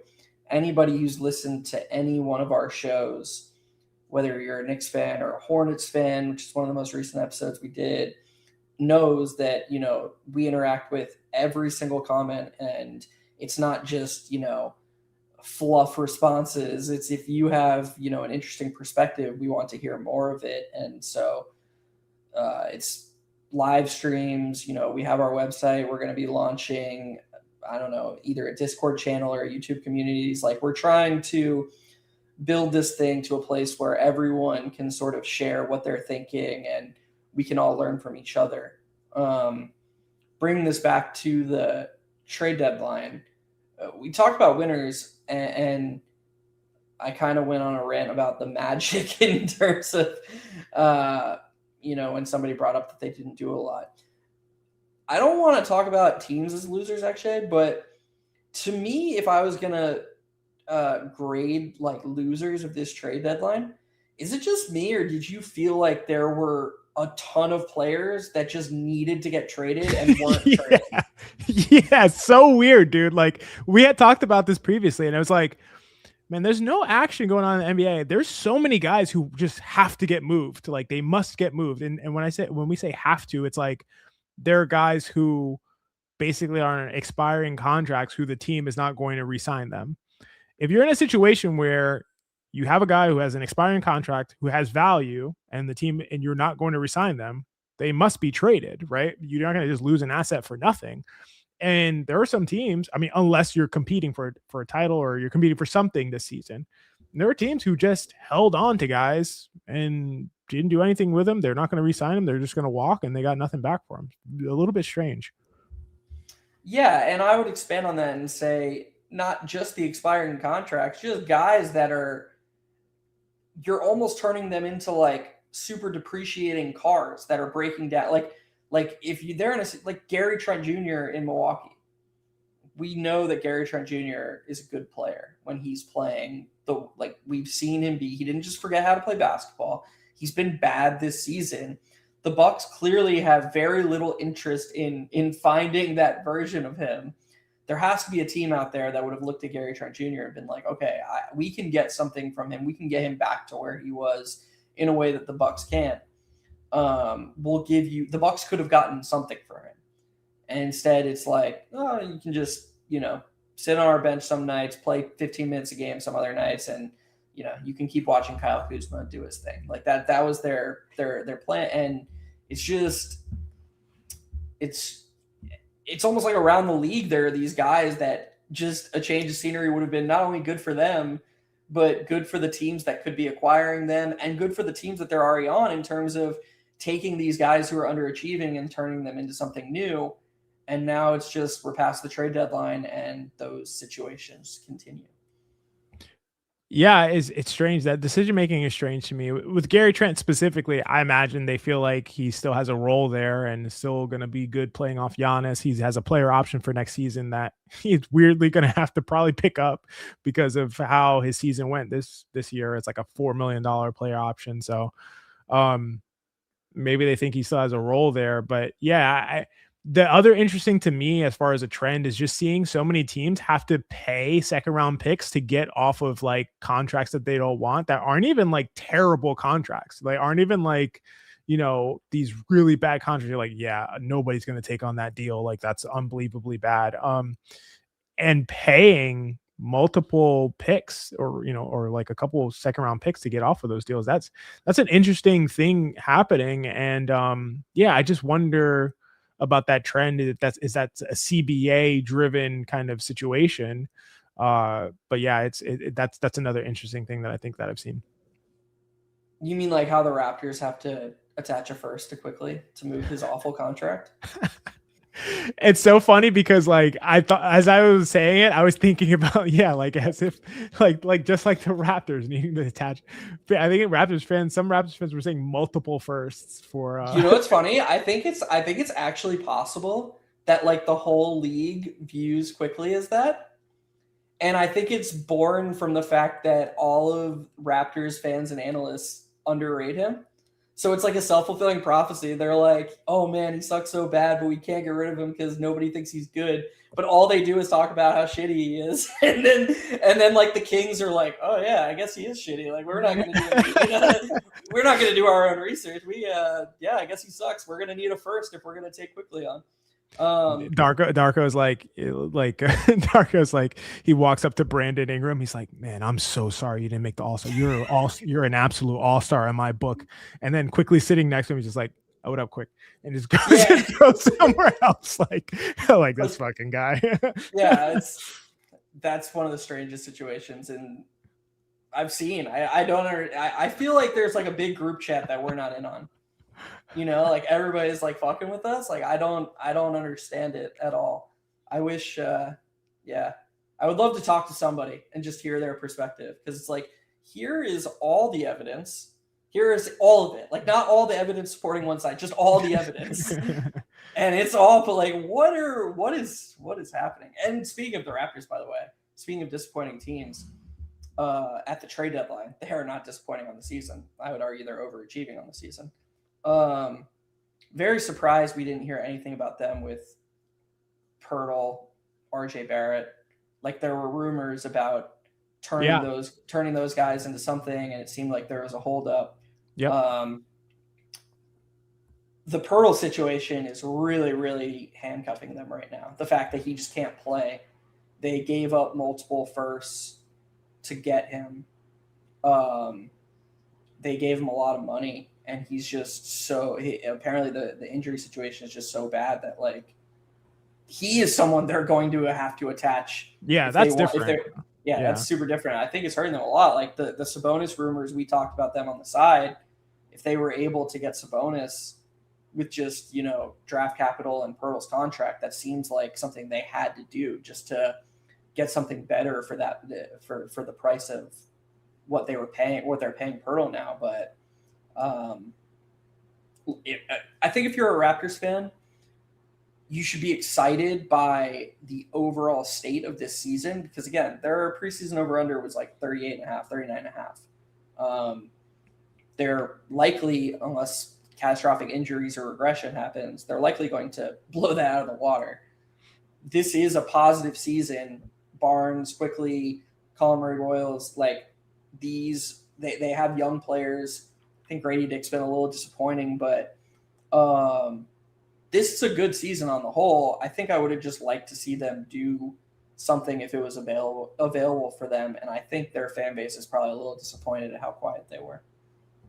For sure. I think that they would have liked to do something. I do think the fan base is probably happy that they didn't move RJ Barrett. I think, obviously, hometown kid, they really like him, and he's played really well this season. Like, there's no doubt about that. So it probably would have hurt them to see RJ go, but that's the guy that was going to be involved in any big deal that was going to happen. And, we, like you said, we talked about it a lot, a little bit offline, and, like, I like the Sabonis thing for them a little bit more than you do. Obviously, I mean, we both agree it's not like the most ideal thing that they could do, but to me, if they're getting off RJ and Pirtle, and then guys who don't perfectly fit with their core anyway, and then they're getting a guy who doesn't perfectly fit with their core but probably fits a little better with their core, then to me it's like, it's still an upgrade and a good move. But they didn't do anything, so I don't think that they're a major threat in the Eastern Conference at this point because of that. Like, I think they could have positioned themselves to be, but right now it's going to be really, really tough for them with how undersized that they are. Do you think that if they replace Pirtle and RJ with Sabonis, let's just give Sabonis health, do you think that would have made them fringe contenders? Not for like no, I don't think they would have been a real contender to win the East, but I think that they would have been a contender to, could they fringe contend to make the Eastern Conference Finals? Yeah, maybe. Yeah. I don't think they would have. They wouldn't have been favored by any chance, but like second round team potentially could move into the Eastern Conference Finals. Yeah, I would have put them there. Yeah, quickly with one of their shooting guards, Ingram, Barnes, Sabonis, and then Shed, Sandro, and the other one of their shooting guards. Like, that would have been a good core, or like a good rotation, I guess. Yeah. And I do think that Sabonis is rebounding. Obviously, he's not like the best rim protector and just general defender, but he's one of those guys where I do think that how good a rebounder he is and the way he can sort of help them get going off of misses would have been more beneficial than maybe people were giving credit for. Yep. Yeah, I agree. I think he would have been more impactful than a lot of people think. I do want to talk about, in our last like 10 minutes or so, I do want to talk a little bit about the Oklahoma City Thunder, because we haven't gotten to talk about the Jared McCain acquisition, which to me, as soon as I saw it, I was like, this is a very Thunder move, and it could not work out. Jared McCain could be just like damaged goods, unfortunately. Like, could just be like he had this injury and now he'll never bounce back. You know, like he had this injury at 20 years old and like now he'll never bounce back. But I think that's very unlikely, to be honest. I think that the injury that he had, it's very, very common for guys to come back and not be themselves for a long time, and to get their footing back under them. And he's a young guy, played, you know, what, 20 something games last season. First time in the NBA and was already thriving. And so, yeah, he's kind of dealing with being a rookie and coming off the injury like that simultaneously happening while fighting for a spot on the roster and a spot in the rotation and in lineups, and just that being inconsistent. You know, all of that together is like, man, how do you expect the guy to perform? He's already gotten his 3-point shooting up to basically what it was last season somehow, despite the horrific start he started out as. And you know, like, it just, I don't know, man. He had so many things going against him, and now he's going to be put into a spot where he's going to be like hugely developed. He's going to be insulated defensively when he comes on the court. What they're going to need him to do is score the ball, whether that's creating for himself or whether that's spacing and being a shooter for them, which they need desperately. And he's cost controlled for 2 seasons. He's better than anybody they were going to get with the 25th or 26th or 27th pick, whatever that Houston pick ends up being. It's just a great move. I don't even see any negative downside for the Thunder for me, especially because they want to have cost controlled, valuable player assets moving forward as the teams start. You know, some of these guys are going to get paid. Hartenstein may not be on the roster, obviously, big guard, 2 different positions, but overall they just need low cost guys who are going to be really good. And they got one low risk, high reward situation. I think it's just a great move for them. Yeah, the Thunder are like the mid 2000s Patriots at this point, where it's like, even if you don't see it, just see it. You know, like just assume that Presti sees something that you don't. I do wonder specifically with you though, like, so we talked about Jared McCain when the trade happened, and then hearing you talk about him now. I'm not saying you're wrong, so don't take it this way. But I'm surprised at the conclusive nature with which you analyze what McCain can do, just because like he played 23 games last season. Like, do we know? How can we know exactly what even the best version of him looks like, good or bad? I just feel like I don't know what he can be at all. You know. What makes you feel that I have a conclusive nature about it? As I'm curious. I guess maybe conclusive is the wrong word, but you seemed very like assured or like confident that like, oh, like his offensive level can be, and you know, you put the ball in his hands and you insulate him with defense and he can create his own shot. Like, I genuinely, like, as someone who doesn't watch a lot of college basketball, I don't feel strongly or confident in any perspective on Jared McCain. I truly don't know what the ceiling version of him looks like, what his shooting looks like, what he's capable of the ball in his hands. I just don't think we've seen enough. Now, as the Thunder, maybe the flashes that he showed last season are enough that you're like, this is a high ceiling. To your point, we probably weren't going to get anything better with the draft pick we're giving up. Let's just take a low risk flyer on him and see how high. Like, that could make it a good trade in and of itself. As far as McCain goes, my answer is I just don't know. Yeah, I wouldn't call it a flyer, but like it's really the risk reward factor for me. So like, I think that anybody you're getting with 25, 26, 27 in that range, it's going to be way more risky in terms of the likelihood of him panning out than it would be for McCain. I think we have enough evidence as far as like to know that risk reward is not there. And that's what I'm saying. Not that he's going to be some great offensive player, but we have enough evidence with McCain to feel more confident that he's going to be better as a player than whoever you get later in that first round. And that could not be the case. Of course, everything's probabilistic, but as far as his shooting, that is something that we know. He shot 41% in college. He's, you know, coming up in this season where he's not hasn't played much, hasn't played really well, it's been all over the place, is shooting 40% on wide open threes. Last season in those 23 games, he shot 44% on wide open threes. Like, we have evidence that he's a really good shooter. Like, he shot 89% from the free throw line in college, and very low volume in the NBA. He shot 88% from the free throw line last season, 88% against this season. It's all but a guarantee, 100% certainty that he's a very, very good shooter. Like, so that's something that we know about him as far as we can know things in the league.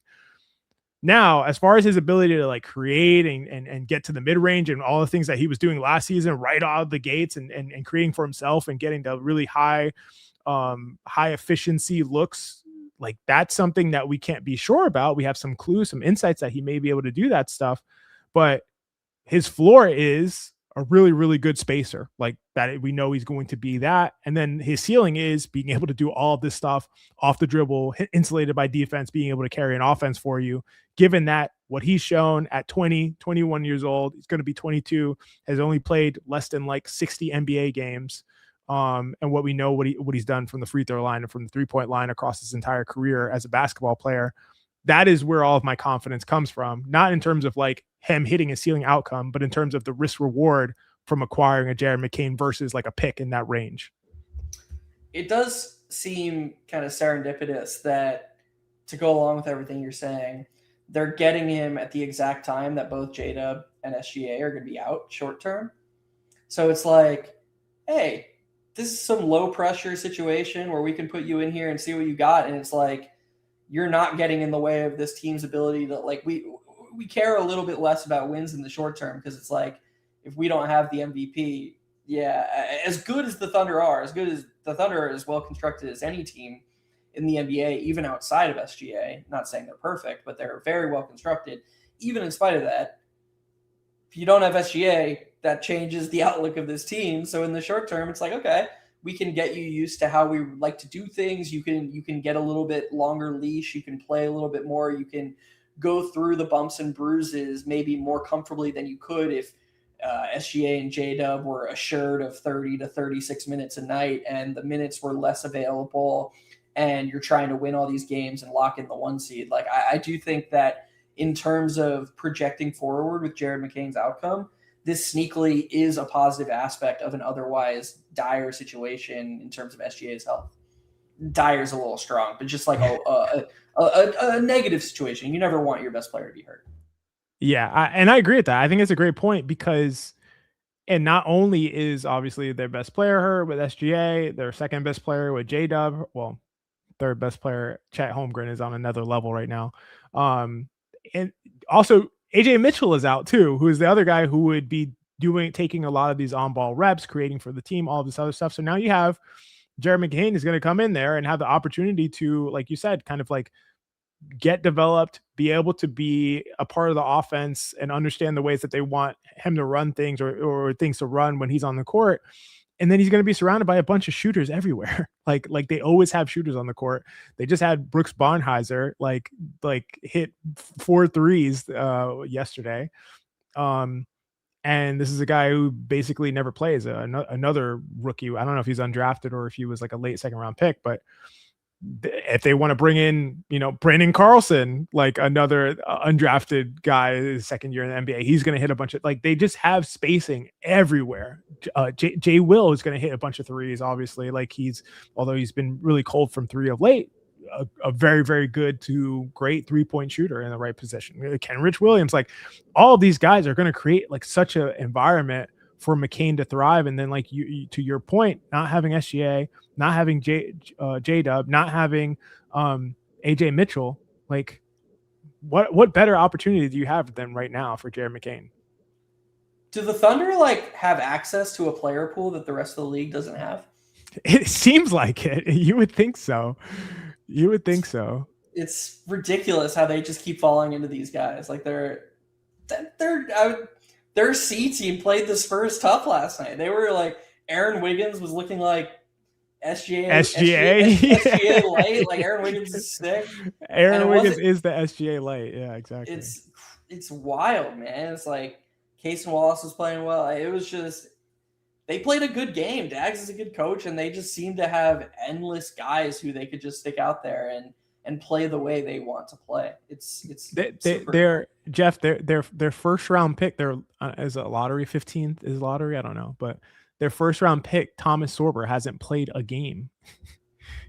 I gotta be honest. When you were about to bring that up, I assumed you were talking about Nikola Topic, but who also hasn't played a game. Oh yeah. I didn't even think about Topic. Yeah, I didn't even think about him too. It's just ridiculous. They have a factory over there. So add Jared McCain to that factory. I think it's an impactful move, and we're gonna see, just like with AJ Mitchell, like we're gonna see some value coming back there.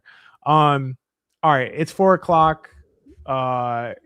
Most of the events happened yesterday, but this was still super fun, and so appreciative of all you guys being here and rocking with us and listening to us and being able to engage in the chat. Super, super fun. Appreciate you being here. Like I said, we're going to be doing lives way more often, so we will be able to kind of develop that live relationship and dynamic with you guys. Super excited to do that. And very much appreciate all the contributions in terms of questions, insights, perspectives, Shams bombs in the chat, letting us know what was going on, suggestions.